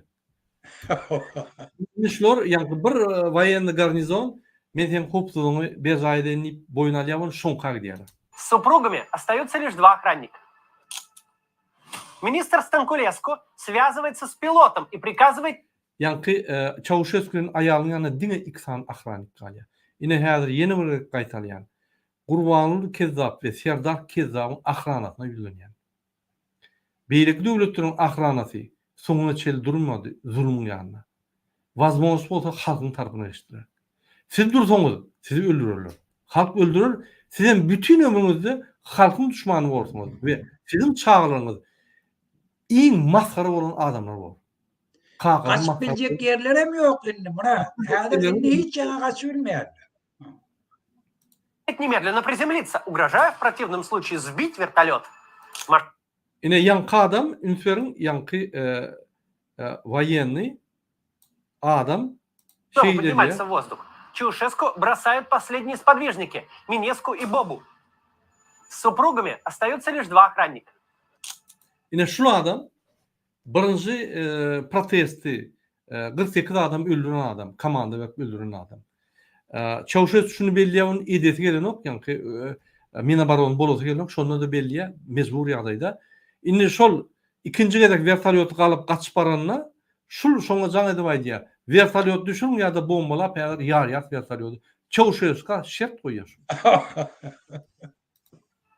Министр Станкулеску связывается с пилотом и приказывает немедленно приземлиться, угрожая в противном случае сбить вертолет. Машина приземляется около городка Тырговишти. Чаушеску и Елена выходят на дорогу, где ловят попутку. Ünferin, ine Taksit akranlar ediyorum. yeni bir gedek. Gurbanın akranlar, ine şu yal kaç gidenine, ine bir tane akranı galya. İkiden bir galya. Olam yankı vertalyodu koyup, vertalyodu koymasanız sizi bombalacak deyip yankı teyade verilen ministra diye. Vertalyodu koyup, iki tane akranı köçe var ya, maşin tutup, yankı şu maşini alıp, prezidenti gizlemeyene. Yankı, şu vayın garnizonu iltmeyene. Ünferin. Водитель, местный врач, сначала не узнает президента. Затем, поняв, во что вляпался, он высаживает Чаушеску, соврав, что автомобиль сломался. Yankı, bir pasajir, bir vraç, bolya kömöge deyip boyun alyan, ondan görse Çavuşevski. O da tananak diye bilen Tanan. hakadır oğlum diye. Ama bilen son görüyor Çavuşevski'nin, ondan diye, ay yok men maşinim işlen yok, bağışlan deyip ondan taşıyor. Hatta kalkan taşıyor onu. Охранники находят другого водителя, на этот раз мастера по ремонту велосипедов. Но ехать чете Чаушеску некуда. Ни в горкоме партии в Терговиште, ни на местном заводе ему не рады и грозят расправой. İkinci maşin tapıp gidiyorlar. Yani onu başka bir adam maşin alıp gidiyorlar, bırakılanlık bilen. Yine niye varacağını bilen oklar. Hem yerde bunu tutuyor diyorlar. Один из охранников уходит на поиски другой машины и исчезает. Ona kaçık diye. Ben başka maşin tapayın deyip çıkıyor da kaç gidiyor da yok bol ya. Gidilen ya. Чаушеску ошеломлен ненавистью провинциальных жителей. Çavuşevski adamların yani bunu zulüm hükmünde görüyeninin katı gen görüyor. Şuraya adamlar şunu yigren yani kendi yani hakiki düşüyor da hakiki реально bir situasyon var ya da. Он был уверен, что его любит вся страна. Лишь вечером супругам удается добраться до комиссариата милиции, откуда армейский майор увозит президента в расположенную неподалеку военную часть. Beni halk kovu öğrendir deyip gelip gören adam indi düşünüyor. Ondan iki tane polis şu vayanın garnizonu ihtiyaçlı oluyor. Biz sizin hopsuzun kovar deyip arkayım olun deyip. Чаушеску все еще думает, что назначенный им министр обороны на его стороне, что армия обеспечит ему защиту. Yani Çavuşevski şu yerde de fikir ediyor. Men şu belirlen teyade verilen minister men tarafımda hazır hem koşunlar yığınap meni halat edip yine de men yani öz yoluşum devam eder deyip fikir ediyor. На самом деле диктатор и его жена, сами того не зная, уже оказываются под арестом. Yönü hakikaten hem diktatör yani Çavuşevski ve Yelena ayarlayan öyle şunu düşünmem öyle yani eyyam arest edildi.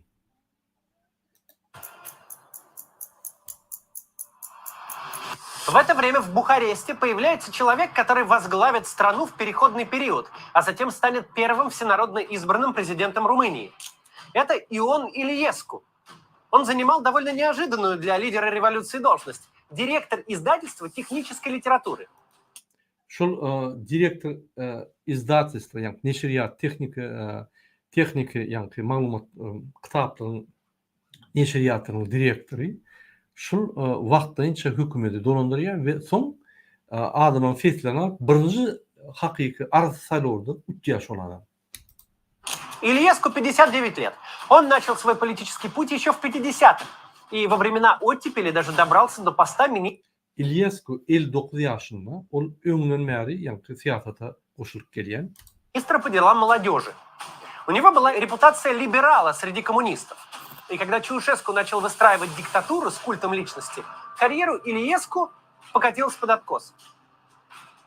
Ильеску звонит министру обороны и после короткого разговора отправляется на телевидение. В прямом эфире он сообщает, что армия переходит на сторону народа в борьбе против Чаушеску. Şu İlyesku Çavuşesku wagtlaryna zınglanma, yani işten ayrılıp gırazınglan adam.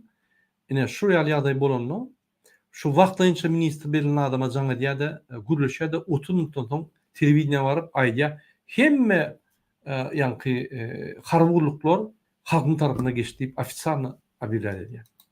Из телецентра Ильеску направляется к генералу Стенкулеску. Происходит удивительная сцена. Министр обороны докладывает директору издательства о положении дел в стране. Ine şondan soň göni wagtynça bilen ministrin ýanyna barýar, ministram daklad edýär şol adama. Halkdan çykan adam da halkyň ýa-ni halk iň ýokarky organlar döwletiň ine şu halkdan çykan adama doklad edýär ministr. Тем самым передавая ему власть. Şuraya ýagdaý we şoňa hökümeti tapşyrýar.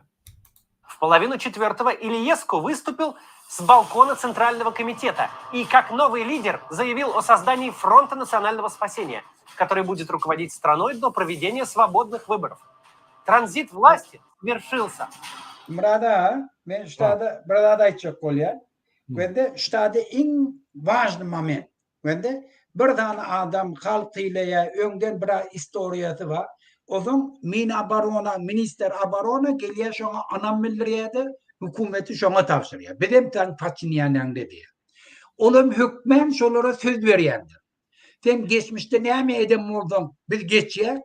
Sen bize paslısın garantili ödetecek. Sen gel şu atlım yurdu dolandırmakta, yurdu para haçlığı saklamakta bize kömek etti. Bir de nedir? Şun yanak vaktlayınca devletin strukturasının prinsiplerini oğlanla sen öğrenin kursa biliyek çözdük. Biz ne hilli şuna kimle katlaşacak, ne etmeli falan etmeli.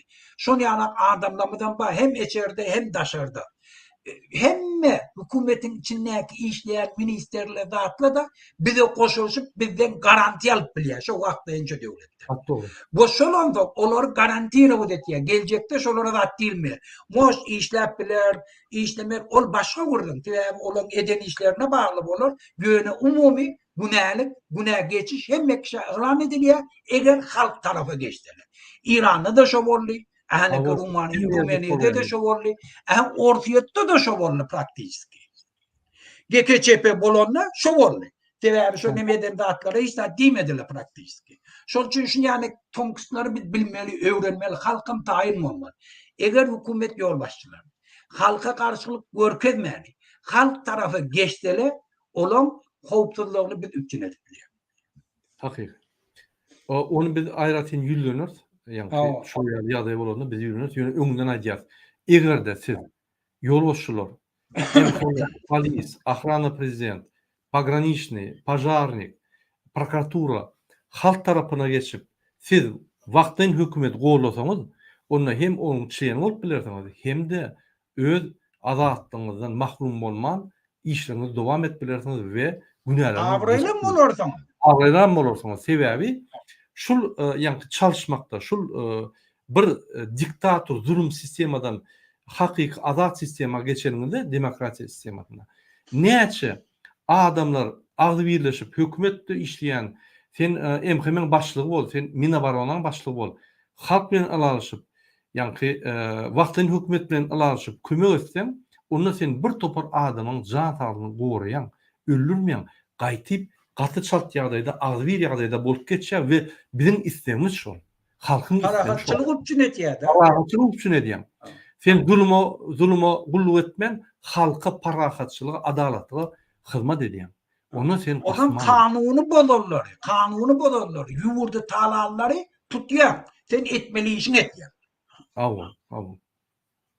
Dowam edelim vatandaşlar.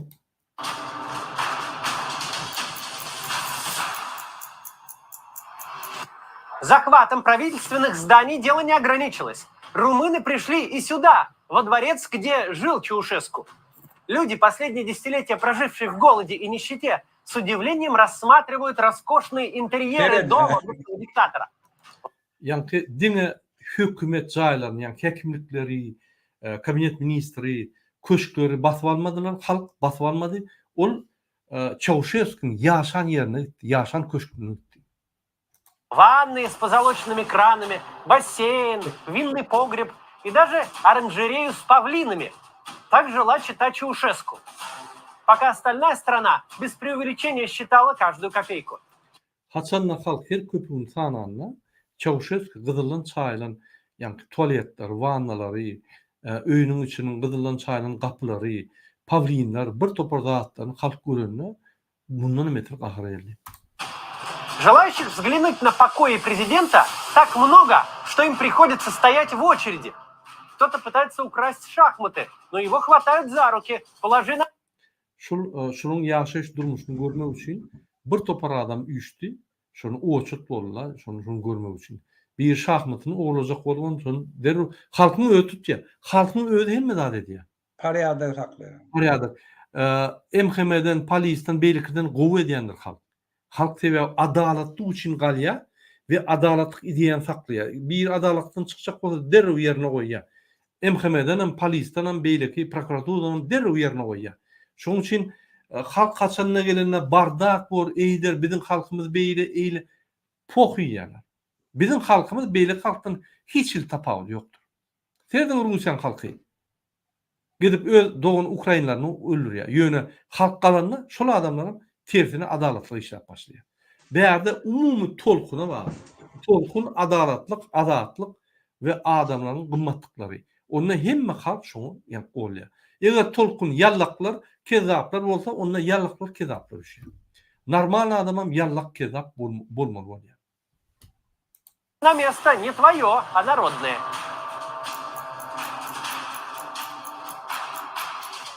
По телевидению объявляют, что Николай и Елена Чаушеску арестованы в Тырговиште. На улицах Бухареста люди отмечают победу. Они Televizyonda ıglan edýärler. Nikolay Çavuşesku, Yelena Çavuşesku arest edildi. Bütün halk toy edýär. Ine bilem iksan Kezzal tutanmazda ve onun yeğenlerini tutanmazda biz toy ederiz. Biz zulüm basıp allık, yığınadık, toy ederiz şoňa. И скандируют: Чаушеску встретит Новый год в могиле.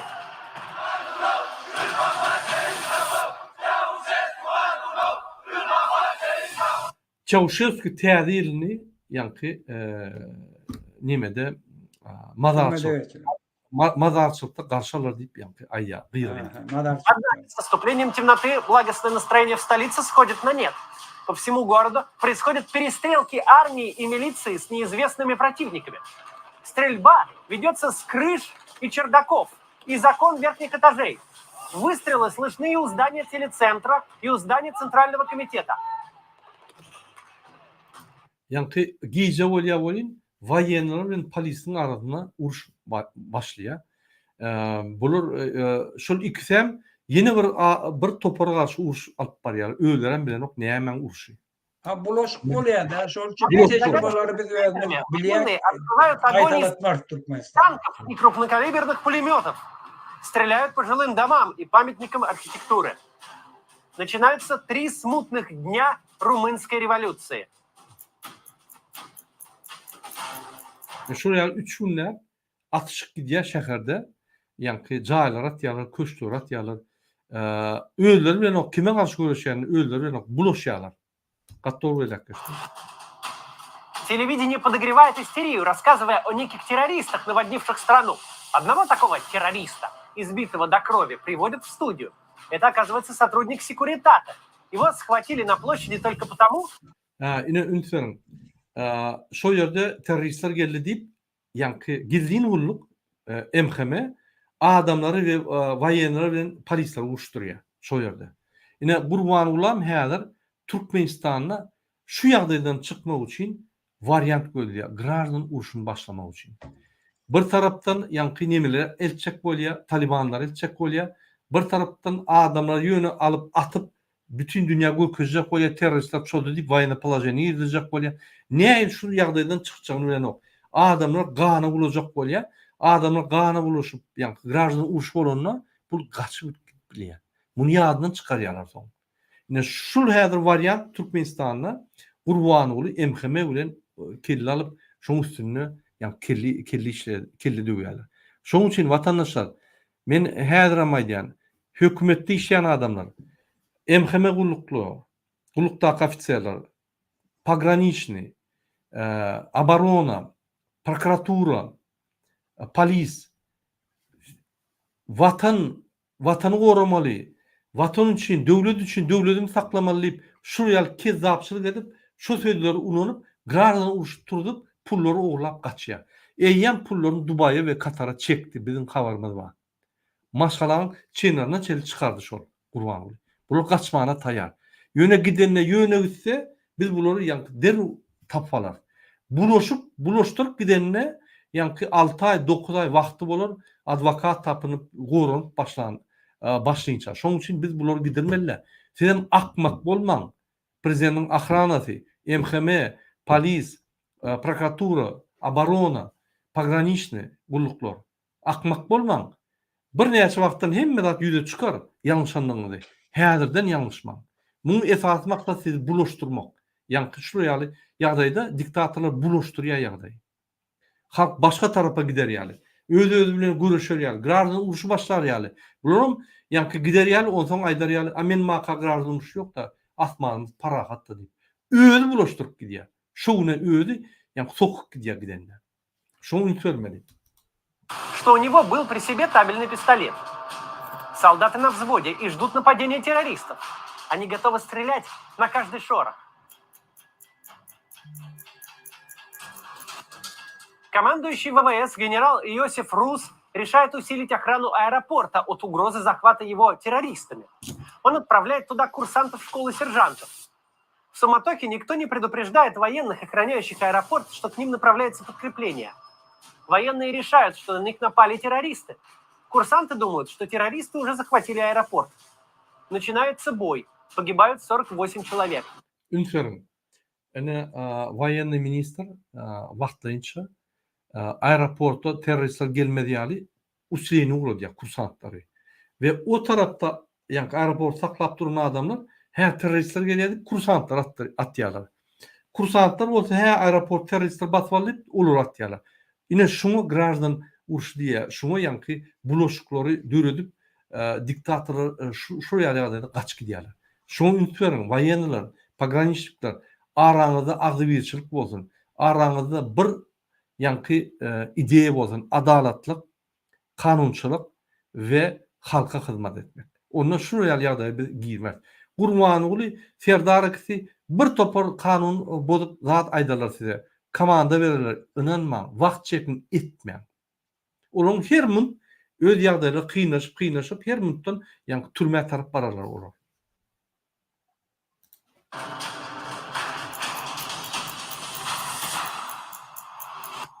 Масло в огонь истерии подливают и зарубежные СМИ. Французский телеканал демонстрирует тела погибших в уличных боях, называя их арабскими боевиками Чаушеску. При них якобы обнаружены визитки вице-премьера Иона Динке.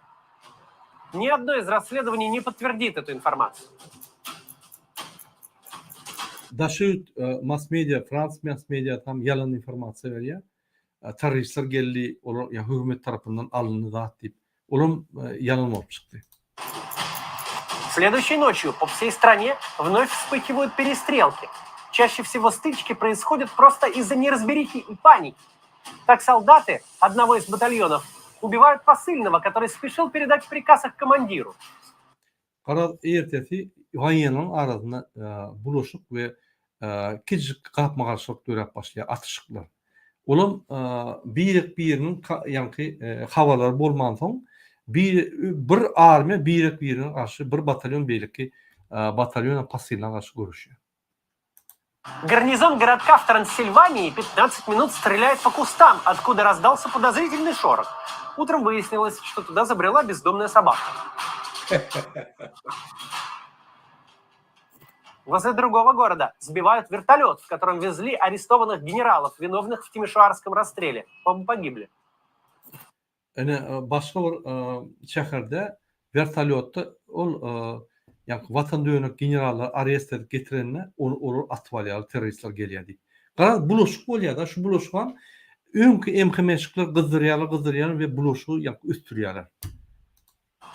В Бухаресте под окнами здания Минобороны военные убивают бойцов антитеррористического спецназа. Выжил только один спецназовец. Его ранило в шею.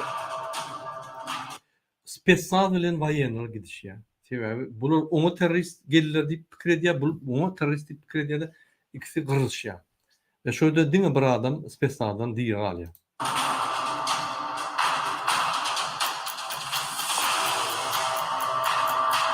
Бои заканчиваются только к вечеру 24-го, в канун Рождества. Начальник секретата генерал Юлиан Влад отдает приказ всем спецподразделениям встать на службу стране и народу, признать победу революции и прекратить сопротивление. Ine bir ýoluşyň biri boldy, inni hemme gapma aşykla ýatyrmaly, revolütsiyanın yeňinden boyun almaly ve hemme dağıtlar durulmaly diýip ýa-ni hemmeler prikaz berýär. Ýa-ni karar. Туристы, 3 дня наводившие ужас на жителей румынских городов, исчезают так же внезапно, как и появились. Hemme waýenler köşeşýär, hemme gidýär şäherden, hemme de para hatlaşanýar. Жертвами румынской революции стали 1104 человека. 104 tane adam şu revolütsiya sebäpli ardan çykýar. Это памятник им. Ine şolara goýulan ýa-ni şoraň ýa-ni Yadigar. ýadygarlygy. Большая часть из них погибла уже после бегства Чаушеску из столицы. Şoların köpüsi Çavuşevski paýtagtdan gaçan soň ölýär. Sebäbi Çavuşevski gaçanlar ýa-ni elbetde ýa komanda we ýa-da MKM ýurdu buluşturýar. Ine şonu ýaman köp adam ölýär. Çavuşevski gaçmaka az adam ölýär, gaçan soň köp adam ölýär. Но счет убитым еще не окончательный. В 75 километрах от Бухареста, в городе Тырговиште, решается судьба свергнутого президента и его жены. 70 kilometre daşlykda, ýa-ni paýtagtdan Çavuşevskiň, ýagny Berdimuhamedowyň ykbaly çözülýär.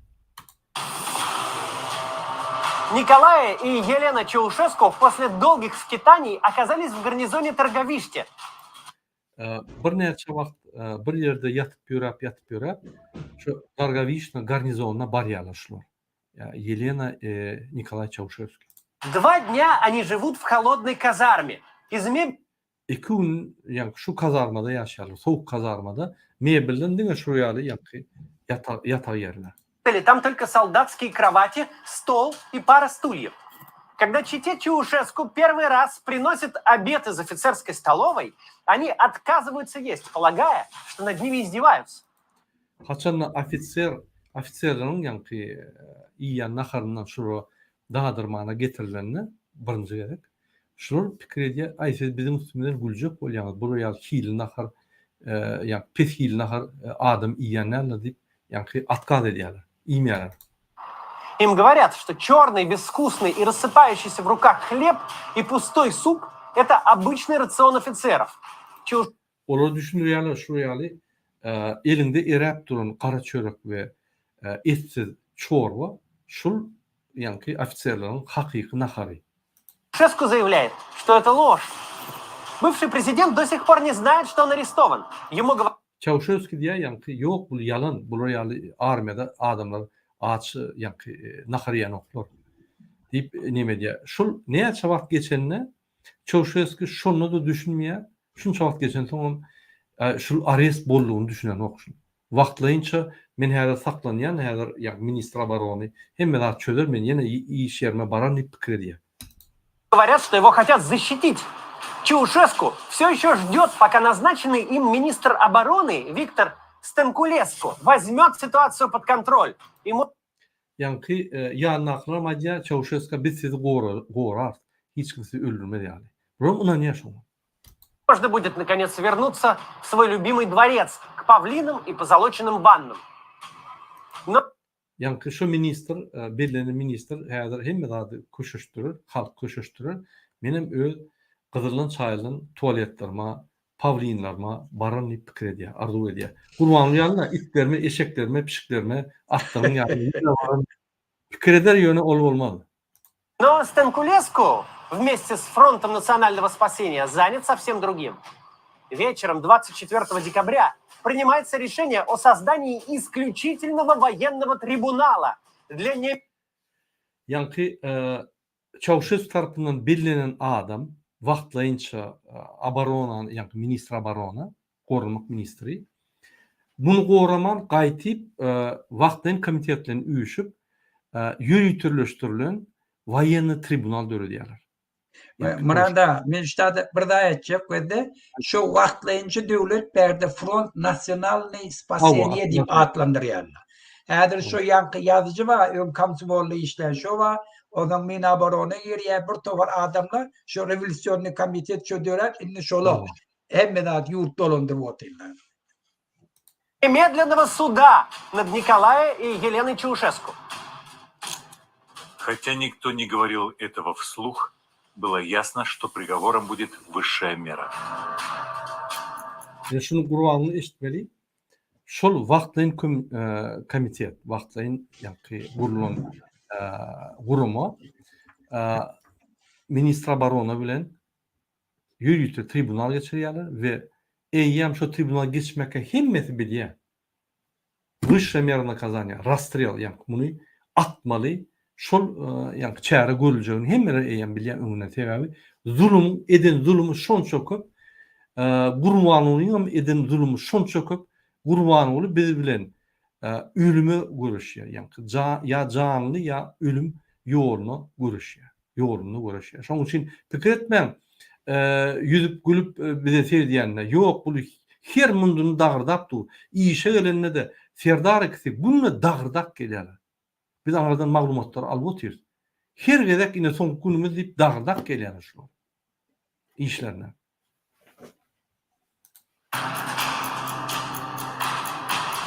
На следующий день вертолет с членами трибунала приземляется в Торговиште. Yankı vaktinde dönüdülen tribunal şun adamları vertolyotla barya президенттің saklanan yerine. Виктор Станкулеско набирает людей в расстрельную команду. В добровольцы записываются 3 десантника. Старшина Дарин Кырлан, старший сержант Октавиан Георгиу и их командир, капитан Ионель Буэйру. Yankı şol Çavuşesku tarafından belirlenen minister yürütülüşün rastrelini komandı toporunu veriyor.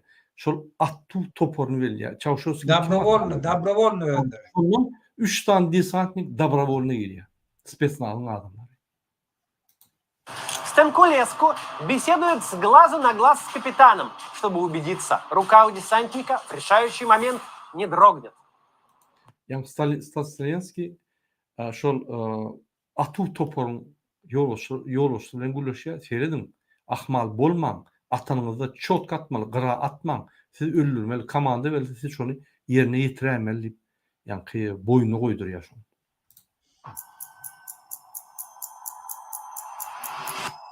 В час дня в казарму, где будет проходить трибунал, на БТР привозят 71-летнего бессменного президента Румынии. Arka dağı getirdiler, arka dağı. Yine Çavuşesku'ni BTR'a içine gidiler, halk öldürmedi yani. Yani atı yerine getiriyorlar. Bir küçük kazarman ve yani vayeni çastın tuvaletin yanına koyuyorlar şunu. Ünitörtedin.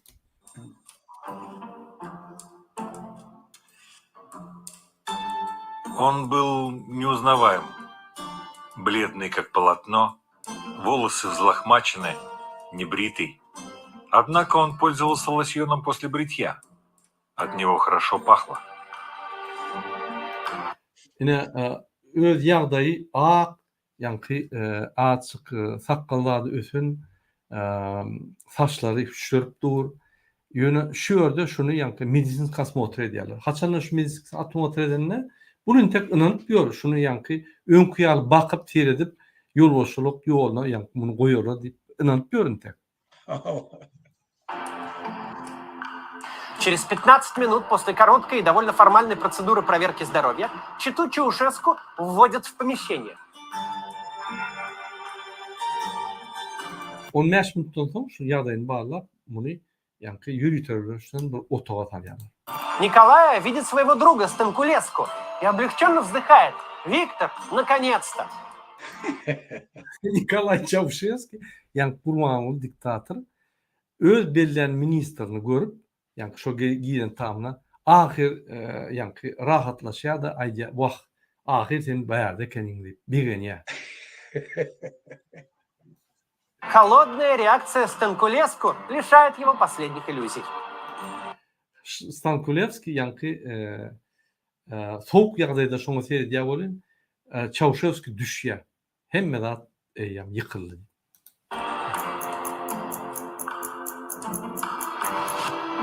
Начинается трибунал. Чаушеску сразу заявляет, что не признает никаких судов над собой.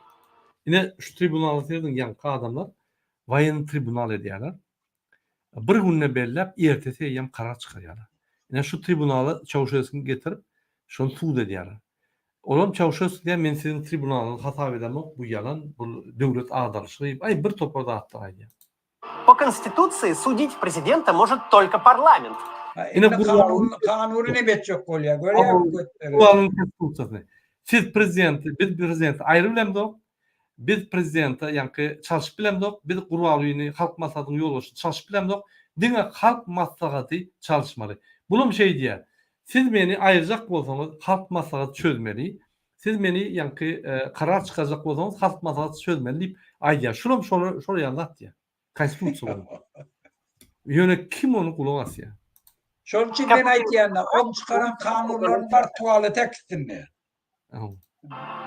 Но диктатор собственными руками выстроил систему, в которой закон превратился в инструмент преследования неугодных. Şu diktatör yürüyte konstitusyonu şunu yani getirdi.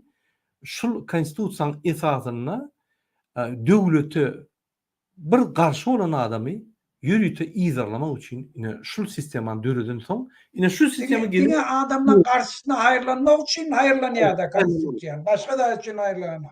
Tamam. Yine şu sistemi de şunu gelip kirletine yeni terden beri. Десятилетиями в Румынии по этим же законам судили оппозиционеров и журналистов, не давая им и шанса на оправдательный приговор.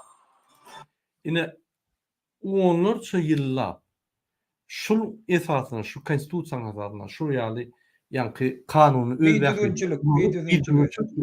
bir topar opozisyonerler, jurnalistleri şoları özünü korumaya şans vermen suud ettirip yığnadılar, yitirdiler, öldürdüler. İnni özüne gerek kalanı neymi diye insan. Президенту предоставлены адвокаты, но это тоже формальность. Prezidenta advokatlar verildi, insan. Formalность, yani процедура. Общение с защитниками Чаушеску дают 2 минуты. Адвокаты по любому вопросу встают на сторону судьи. Çavuşesku'nun gürleşmeni advokatları 2 minut veriyorlar vakt. Bunun gürleşip yani öğeleri tribunalın komisyanın tarafına yani tarafını tutuyorlar. Yine Türkmenistan'da da şu dağıtır her halkımızın üstüne şuraya suud geçiriyorlar. Sonunda Kurbanlı'nın üstüne de şuraya suud olur. Yani ne aynı halkı eden olsa halkım şunu şeyle eder. Kaytar. Там судья выступает в роли обвинителя наравне с прокурором. При Чаушеску политические процессы были насмешкой над правосудием. Yine şu suudda yani судья olan kadı обвинитель yani qarayıcı yani şon tarafını tut qarayıcı oluyor. Ön şu sistemi bilen bulur opozisyonerleri, adat adamları suud edip yani türmeye taşıyanlar. İnne öğüne karşı şu öğünün kurun sistematı işlep başladı. Теперь через такой процесс ему предстоит пройти самому.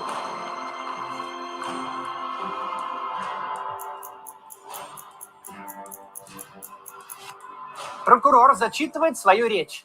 Николая и Елену Чаушеску обвиняют по 4 статьям Уголовного кодекса. Разрушение национальной экономики, вооруженное...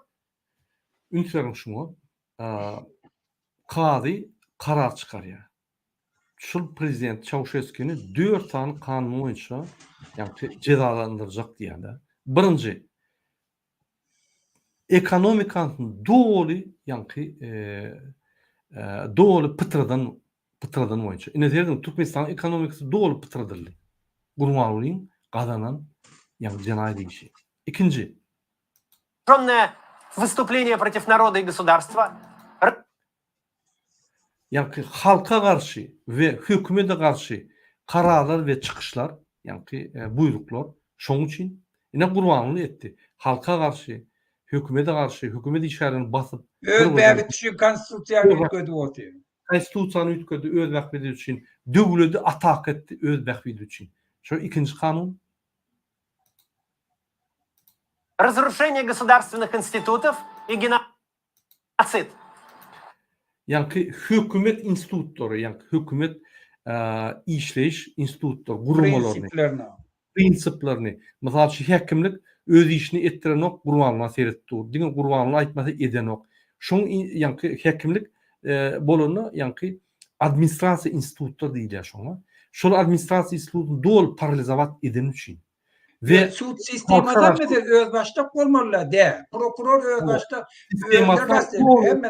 olan soň, ýa döwlet sistema dol basıp alan soň, şolun jenaýaty şökmünde ýüzüne goýulýar ve genotsid, halkın genotsidi. Обвинитель просит судью приговорить бывшего президента и его жену к смертной казни. Garaýjy öňkü prezident we onuň aýalyny ýa-ni atu cezalandyrmakdygyny talap edýär kadetden. Чаушеску отказывается давать показания, утверждая, что он подотчетен лишь национальному собранию. Çavuşevski ýa-ni atçot bermäni ıhtiýarlygyny aýyrýar. Ýok berjek geldi atçot. Men diňe halk maslahatyna ýa-ni atçotum berjek, başga meni suud etbiljek ýa cezamy berip biljek adam ýok. O halk maslahatydan men ýalňyz görkezdim video. O pampersy ýallaklar böküp tant edip arkada şöhret diýip gıyryp ýörenler. Ol tapatlaryň öňünde men jogap berjek, siziň öňünde jogap berjek geldi. Но председатель трибунала продолжает его допрашивать. Почему крестьяне в Румынии живут впроголодь? А президент...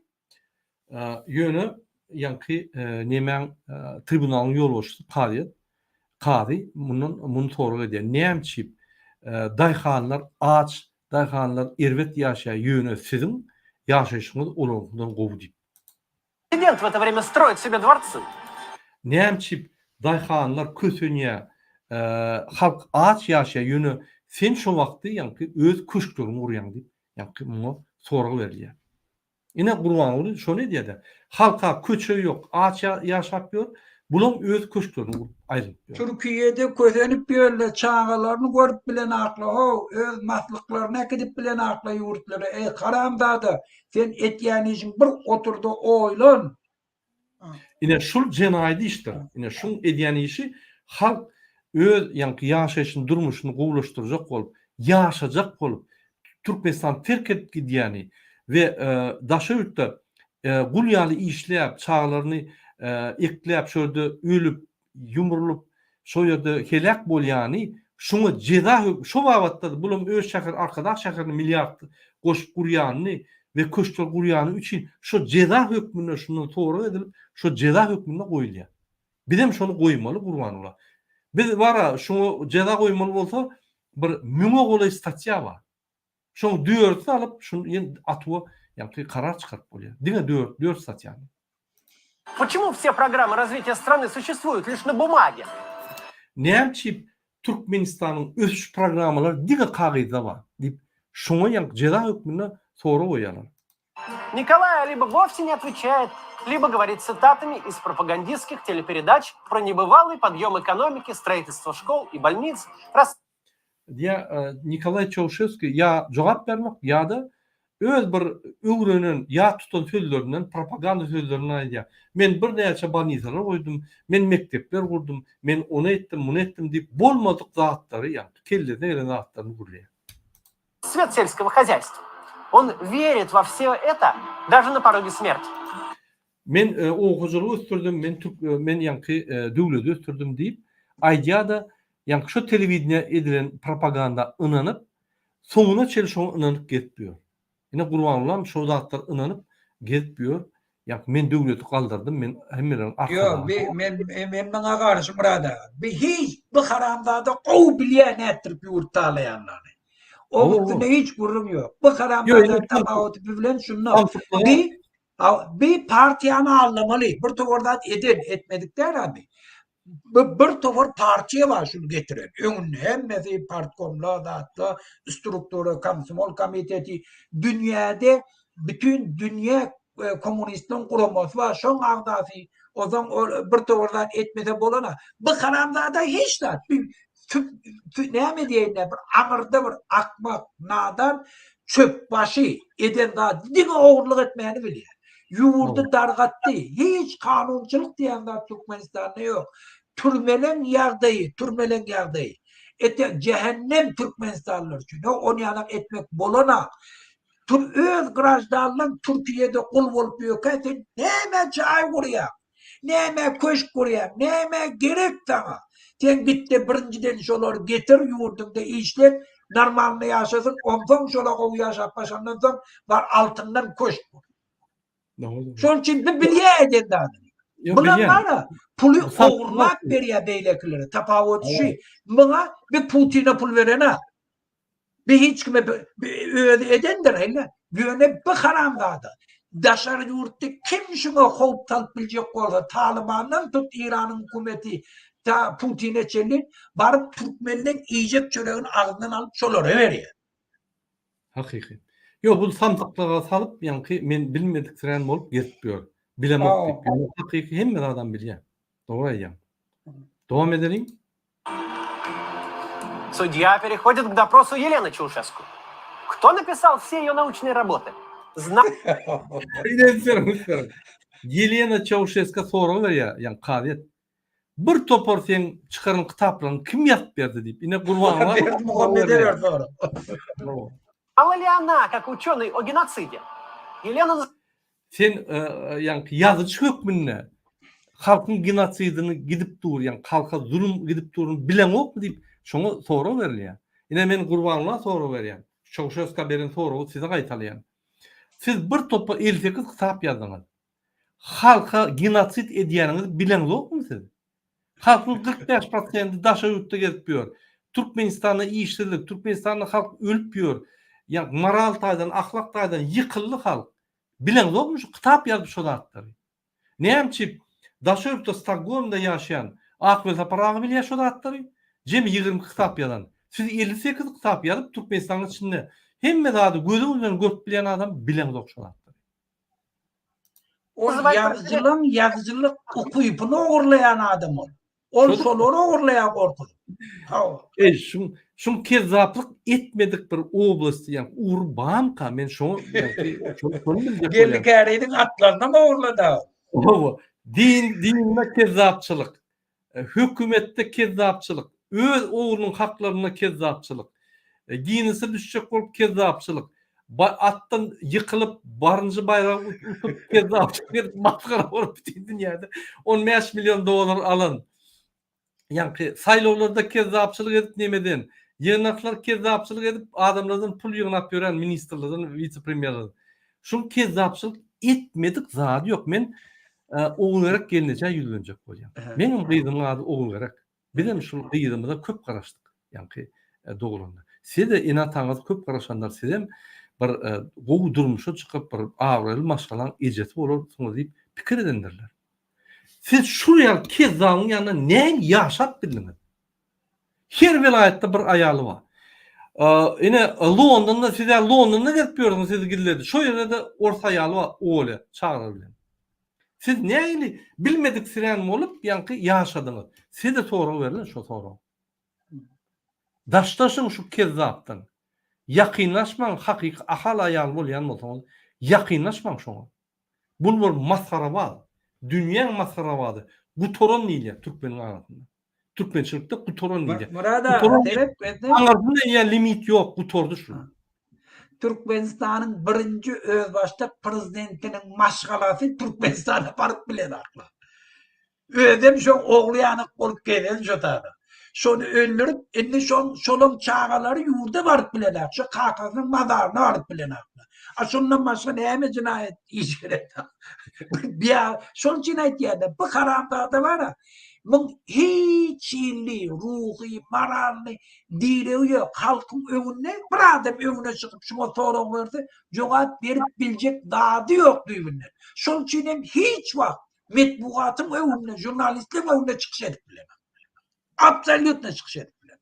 Çıkışını görkedim yalnız. Yok, edibilen o. O edibilen o. Et görmedik de, edibilen o. Edip şuraya jurnalistlerin gürleşip, kritika soru cevap verip görüşüp zat edip ne şurayalı yani özünü forme edip yani formasyondan geçip yol şoğa geliyor sen. Şu da hatlar görmedik. Bu dine gıyvat yallaklık. Niyazın elini ovşap yalpılırdı. Şu kabinett ministerde gıyvat edip Niyaz Bey adama satıp gezdi. Her adam şu gıyvat çıkılığı vardır. Keliden mi der? Devam edelim. Şey, mesela Niyazov'un çağaları, eğer şu kakalarının edinde adı birazcık doğruluğunu bilen olsa da, şu hava buradan etti deydi de, şula şuğa dıdardılar, yurtta, menem yurdum şu deyip de, şula da bilye o karandadı da, yurdunu dene diyen yetirdi. Falak. Peyda yetirin daha diyor. Şunun için bula da kaçık git, bir de atayım, bulan hemmeti bir karandadı da diyor. Şu çağaları bilye kakalarının karandadı. Awo, bili. Ine Niyazov'un gyzy men aýdyn Türkmen halkyna maglumat beren. 25 milyard dollary Niyazov oğurlap gyzyna geçirdi. Oğlunu da geçirdi. Oğula öldü diýerler-de. Şoň pulunu aljak, oğlunun pulunu aljak bolup ýygyndar ılgady ýyzyna. Ýewropada meniň habarym bar. Gyzy Germaniýada, Angliýada bir topar mülkler alyp, şo pullary halkyň pullary Sayatda, Garawekde, Halaşda, Hocammaada, Bolşevikde, Kerkide, Kerkiçide, bu tarafını al, Balkan, Yedipul, Çeleken, bu tarafını al, Gökçe, Yaşlık, Bağır, bu tarafını al. Yani şu yerde etraflarda küçülür düzütmeli pullar oğurlanıp inen Niyazov'un gıyrında Avrupa'da getiriyor. Ne tip olsa biz adatlık alsak şu pulları ve onam cenayete çağır şu pulları getirir Türkmenistan'a. Adaletlik yener. Gidecek yeri yok. Şu olmasa yetir, yener adaletlik. Biz yenip bilmesek bizden sonkular yener. Hükman yener adaletlik. Durmuş şeyle. Durmuş. Biz yener. Şu hareketlerimiz iyi giderli ediverdik. Bu aytiyana absolut iş diriyor. Bunu ayırmak ister. Dine biraz vakt gerek. Pişirmeli, adamın üstünde işlemeli. Yol görkezmeli, nämetmeliğini. Özümüz tayin olmalı. Dürlü situasiyaları özümüz döredip bilmeli. Biz şoları edip yok. Edip olsa çaltıkta ayırar. Eğer Eydi Fetir'de de halk barar, o zaman kovu training olar, biz etmeli atlar aydar. Haleke berdi Muhammed'e de görkezi oldu. Geleceğim şudur deyip karanlar. Efirimiz devam edelim. Muhammed Avrupa Kutları'nın. Yine serdin ayağına soru veriyorlar. Şunca kitap yazıp halkın kütünyanını bilmedin mi sen?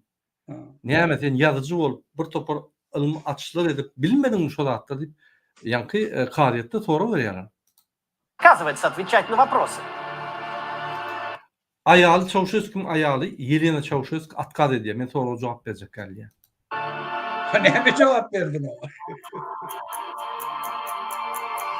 Адвокаты Чаушеску в своем выступлении поддерживают обвинения по всем пунктам. Advokatlar, Çavuşesku'nun advokatları garalayıcın hemme punktlar boyunca, hemme yani maddeler boyunca cinayet cezasını uğurlayanlar. Президент отказывается от последнего слова. Он продолжает настаивать, что будет отвечать только перед парламентом. Yani cinayet işlerini uğurlayanlar advokatlar ve Çavuşesku diye men dine parlamentin önünde cevap verecek sizin hakkınız yok diye. Lütfen Gurbanlı'm diğer ertir. Men halk maslahatının yolbaşı, halk maslahatı en yukarı organ pohiye. En yukarı organ dünyada, yani devlette halktır. Yüzde Murat, öyle gelende parlamentin başlığını ayırıp öyle hiç kim parlamentin başlığını ayırıp öyle şu tahta oturup öyle prezident oldu. Hiç kim hiçbir gulluk döredip ya organ döredip halk maslahatı ikinci kvadratta, halk maslahatı 10. kvadratta. Yine burada 100.000 san halk maslahatı döredip de en Türkmenistan'da ulu organ halk bolýar. Halk şuraya netice gelse, şunu tuğut etmeliyse şu bolýar. Halk konstitusiýany durdurup şunu atuw kararı çekmeli. Ya şunu etti deyip karar çıkarsa halk şu bolýar. Şoň üçin bular alınacak bolýar. Halk maslahatyny döredip, fiktivni zat döredip, men şoňa bagyp şolary men tuğut etmeli deyip bir topar ýa-ni öz lavuşkalaryna giyip gidilenjek bolýar. Bolmaz. Konstitusiýada berk ýazylan. Bütün dünýäň adam haklaryny gorayan jarnamada berk ýazylan. Häzir soňky çykan 1978-nji ýyldaky Deklarasiýa praw, гражданских прав и политических прав человека şo ýerde berk ýazylan. Konvensiýada, soň konvensiýada. Hemme döwletler gol çekdi. En ýokarky organ döwletde prezident hem däl, halk maslahatynyň 5 tane geroy adını alan adamdan der. Halk. İň ýokarkynyň organ döwletde halk. MHM de der, prokurorum der, şoň hemmetini alyp görseň, bir terede goýsaň, halkan beýlik terede goýsaň, halk. İň uly derece halk. Şoň üçin şu ýaly gizlenip bolmaz. Gurbanyň öňünden aýdýan. Wagtyňyz bolýaka, jyryň häzir. DWT ve demokratik opozisiýa sizi gavar alar sizi. Biz sizi alman goýmaýar. Gelin dowam edelim.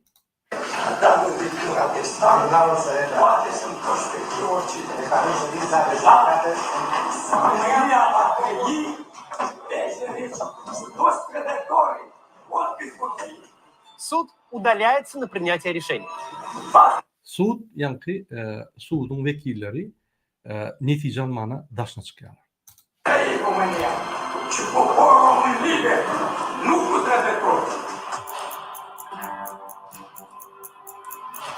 На то, чтобы принять решение, нужно менее получаса. Netije almak üçin yarım saatdan az wagt gerek boldy. Tribunalul, în numele legii și al poporului, declarând în secret, condamnă unanimitate de voturi pe inculpați Ceaușescu Nicolae și Ceaușescu Elena la pedeapsa capitală. Поскольку они не признают трибунал, у них нет права на апелляцию. Приговор... Ünslerim, şu tribunali, şular, yani bir organ hükmünde görmän soň, şunun apelляtsiýa bermene hakam yok. Apelляtsiýa diýmek, yani men arda däl, men täzeden şu arda serdilmeli, men ardam täzeden serdilmeli, täzeden tut bolmaly. Şunun apelляtsiýa diýär. Şunu da şunu etmän haky yok, sebäp bular yani suwdy hata berýär. Приговор обжалованию не подлежит и будет приведен в исполнение немедленно. Весь трибунал от начала и до конца занял 1 час 20 минут. Bular karar çıkarýar, Wayan tribunal. Atuw jazasy bermeli 4 saat punkt bozan üçin ve şul atuw jazasy derrew ýerine ýetirilmeli. Şul hemme çözgüt, hemme tribunal ve atuw 1 saat 20 minutyň içinde bolup geçdi.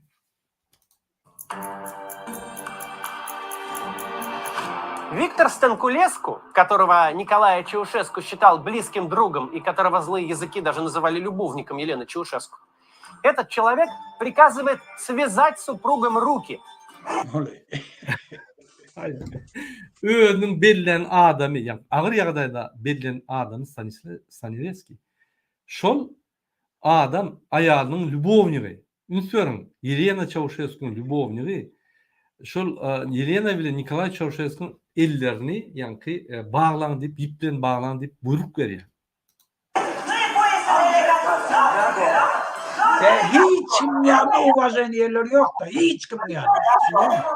Lazım doğunun yanında. Doğunam açık gidiyor. Doğunam açık gidiyor. Он взглянул мне в глаза и понял, что умрет не когда-то в будущем, а прямо сейчас, и заплакал. Ola men gözüme serdip, düşünni, erti ya son bir gün ölmedi, edil häzir öljegini gözü yetip ağlap başladı diýär. Эта сцена до сих пор снится мне в кошмарах.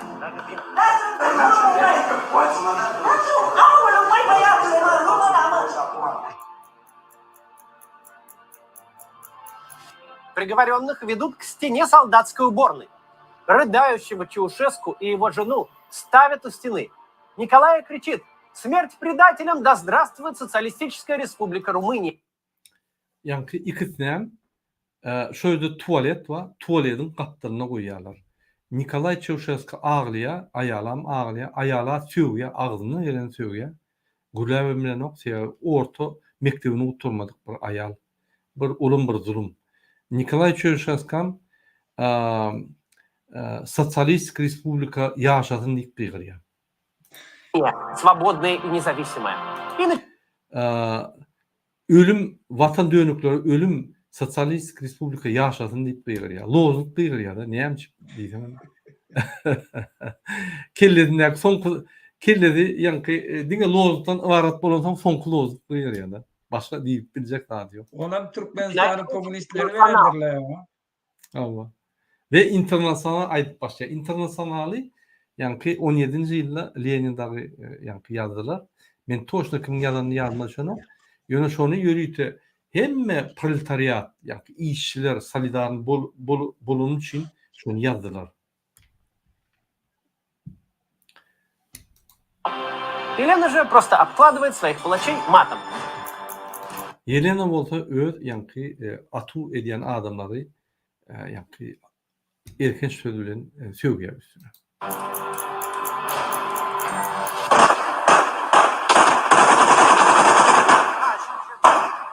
Когда капитан Буэйру кричит «Огонь!», разряжает свой магазин только он. Двое других членов расстрельной команды от волнения забывают перевести автоматы в режим стрельбы очередями. Yine Kur'an'ı seyredin. Sizin geleceğiniz. Biz yürüyte şu temanın adını Kur'an'ın Çavuşesku'nun tarihini qaytalayadık koyduk. Yine sizin geleceğiniz. Hormatly vatandaşlar, men izini tercüme eden häzir indi guturup gelýär şunça wagtlarlyk 2 saatdan gowrak boldy efir. Şu ýerde agon diýilende ýani atmalyanda şol ortada duran kapitan atyp başlady.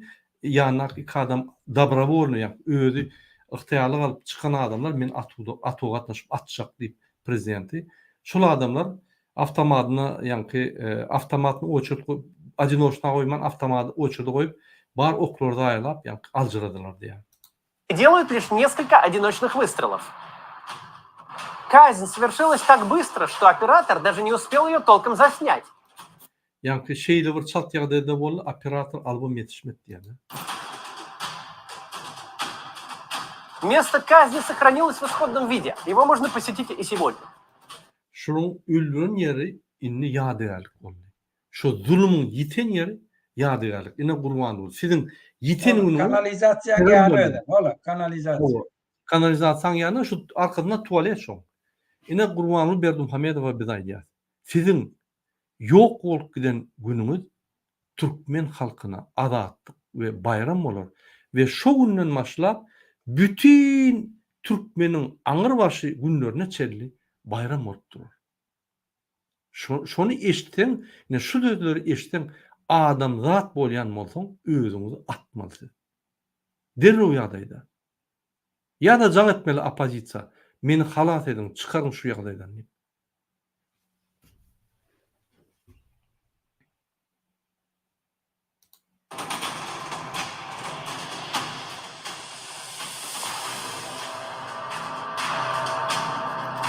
Ine şu ýerde ýazylgy, Haçan 25 dekabrda 1989 ýylda saat öýlen 14:45'de ine Çavuşev, Nikolay Çavuşev, Yelena Çavuşev atu kararı yerine getirildi diýip şu ýerde ýazylgy.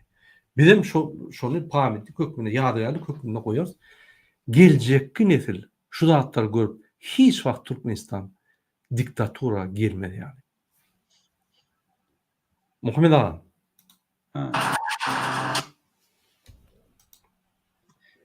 Şu soňuna çellen goý şunu ýene şu gowdada aýtýar. Şonu bir göreýlik.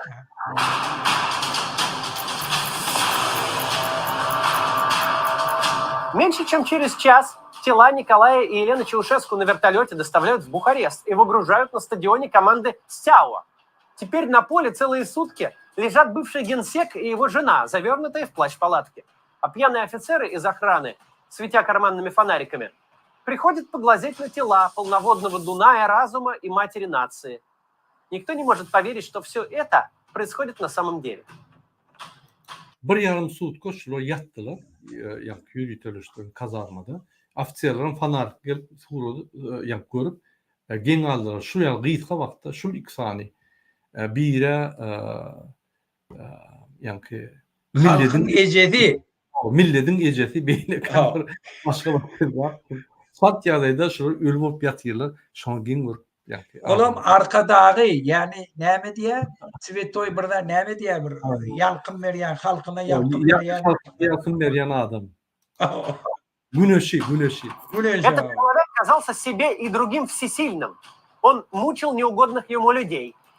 Şu adam her wagt özüne men iň güýçli döwletde iň güýçli adam diýip hata berýärdi. Beýleki gynap, helak edip ýören adam. Своровал средства, продвигал на должности тех, кто ему нравился, члены Yani hökümetin pullaryny ogurlap, hemme hökümet işgärlerini diňe öz tanşlaryny kezaplar goýup gelýän. в семьи своей.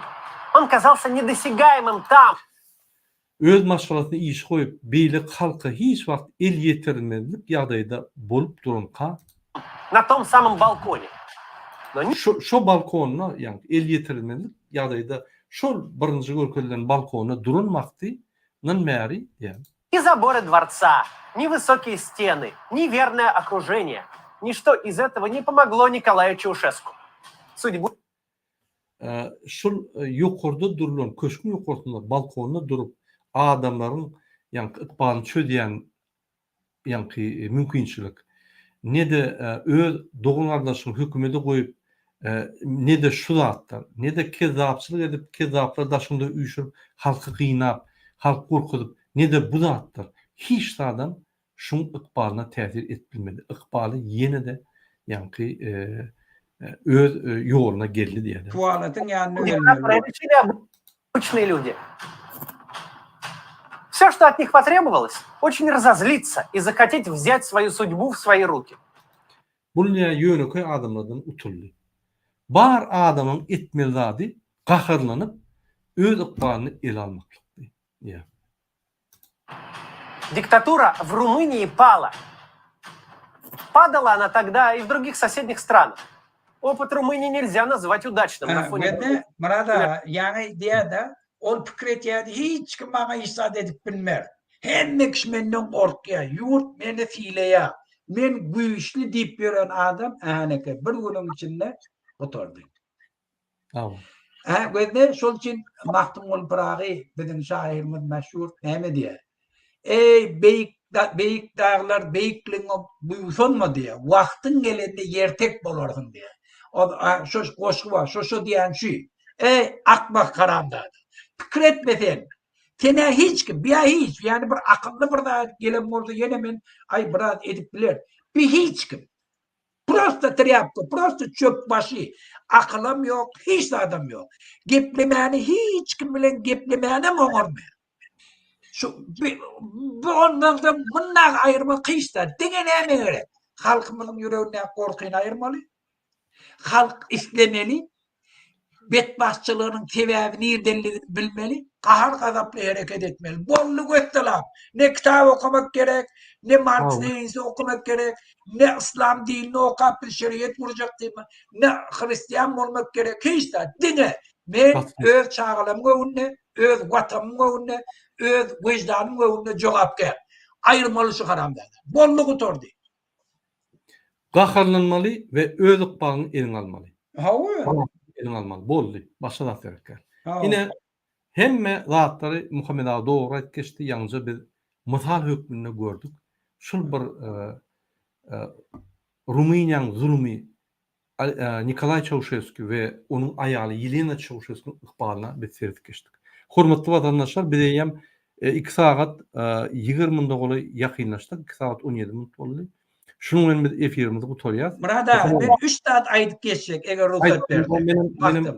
Benim kamilleştireýler. Bende birinji dene Serdar Berdimuhamedi ýüzlenjek bolýar. Sen öz kakan diýen edip beýtirip öz maşgalaň gojak bolma. Ähneke sana taryhdan bir görnükli, özüm bary güýçli döwletiň başga bir topar döwletlerde gollaýan, ýerinde duran döwletiň ýolbaşçysy näýini gutaralaryny size görkezdi. Size diňe ogurlyk etýär. Ýugurdy eden adymy diýär. Şol üçin öz ykbalyny öz kakana baglama. Şu atdan kakana aýt, gaçyp gidin. Siz aýryp bolmajak zatda. Siz aýyrmaklyk hiç zatda. Ola bir günde bolsa biz 1 saat desek aýryp. Bir ikincide bir topar oglanlar gelin gideýin, yaragly, ay ýurda çödoýlyň bary, on ýanakly adamlar ýok. Olan biderek gurrumda. Hiç yaragly gelenem ýok, daşary ýurtdan girenem ýok. İçinde kal. Bir döwletiň öz goýan mitinginde halk diňe ýöne zikr çalmak bilen, gyýykçyk etmek bilen, el çarpmak bilen onu soňuna ýetdi. Şol üçin diňe siz isläp. Üçüncü zat aýtjak bolýandadım.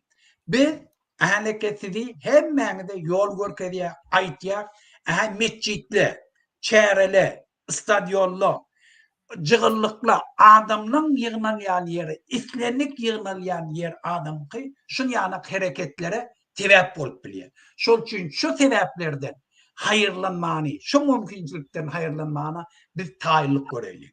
Biz öwreneliň. Islenlik ýerde biz şu hereketi başlaýlyk. Mesjitlere biz çağırış etdik. Mesjitlere barın. Eýdi fetre barın. Biz etmeli zatlar aýdar. Şol üçin taýyrlanın. Bu haramdadynyň dinmek absolutny gynçylygy ýok. Men şu günüň doguşyny ýanak şoňa ananýar.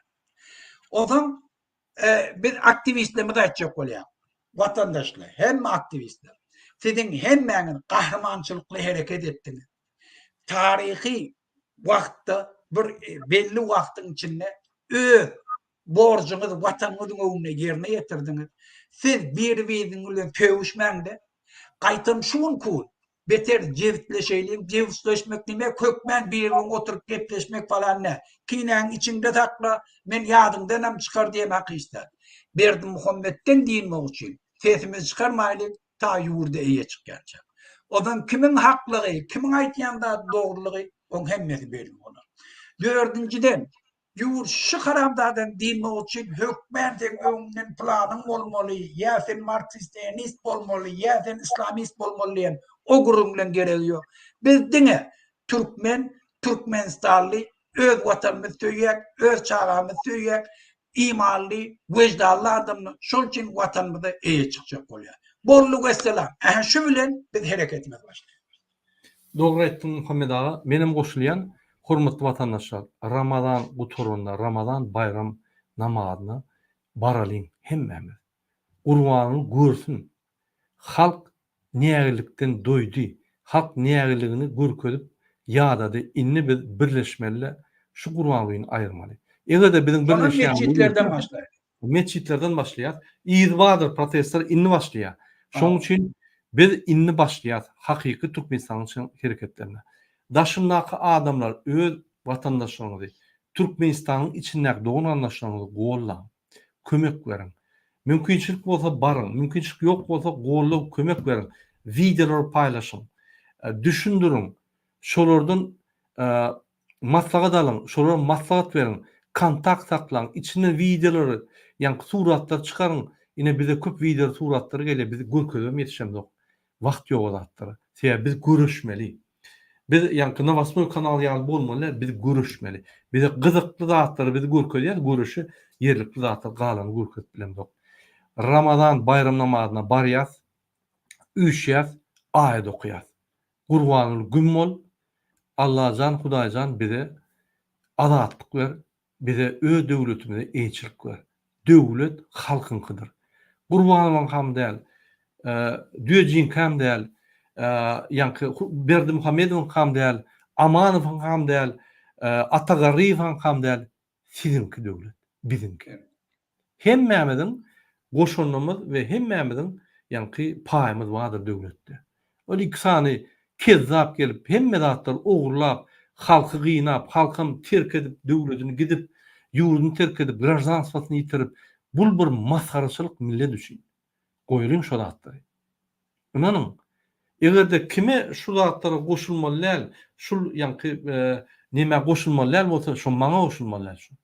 Men goşulýan hemme zatlar taşlap, öňe gidýän. Ýalňyja men Edmund Burke'ň sözüni aýtyp geçdim. Zulmyň iň esasy ýa-ni üsýän wagty kaçan bolup biler. Kaçanna gowy adam imsim otursa zulm ösüp döwlet zulma barýarlar. Indi gowy adamlar öňe çykmaly, besediňizni. Adalatlyk gowraňyzda, içiňizde, ýüregiňizde, kelläňizde, ganyňyzda, tiniňizde bar bolsa öňe çykyň. Wagty geldi. Muhammed ağa, indi biz gepleşigimizde şunu gutorsak näme bolýaňyz? Bolýar, sag bol murada. Çağıranyň üçin. Gepleşik gatnaşyp, ýa-ni gyzykly gepleşik geçirip berýäňizde demokratiýany gollap, Irana dogulup Türkmenistanyň demokratiýasyny gollaýanlar köp taňa ýakasyn. Entek O men kanım, men vatadım, men çağlamın yoğurdu. Neden yoğurdu? Tanrı yakla Aydar. Tanrı yaklalar Aydar. Şoň üçin ine seredin Muhammed Ağa Türkmenistan üçin näme uğraşýar? Biz ata babalarymız ölüp, yanıp, bişip, uruşa gidip, yani Türkmenistan saklak gelip, doğulup şöyle ganymyzdan, yani şöyle ganymyz akıp Türkmenistan'dan Türkmenistan terk edip gidýärse görüşündü.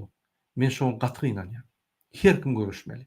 Her kim öz ýerine, öz etbiljek işini etmeli. Yeterlik. Küçük adam etse yeterlik bolýar. Vatandaşlar, şunun bilen biz ýanky çykyşymyzy gutarýar. Sizin hemmeňizde birinji bilen jan sağlyk arzu edýär we Ramazan aýyna ayatlaryňyz kabul bolsun. Hemme arzularyňyzy Allah jan Hudaýa ýerine ýetirsin. Türkmenistan hökman azat bolar. Sağ olun. Yok ben.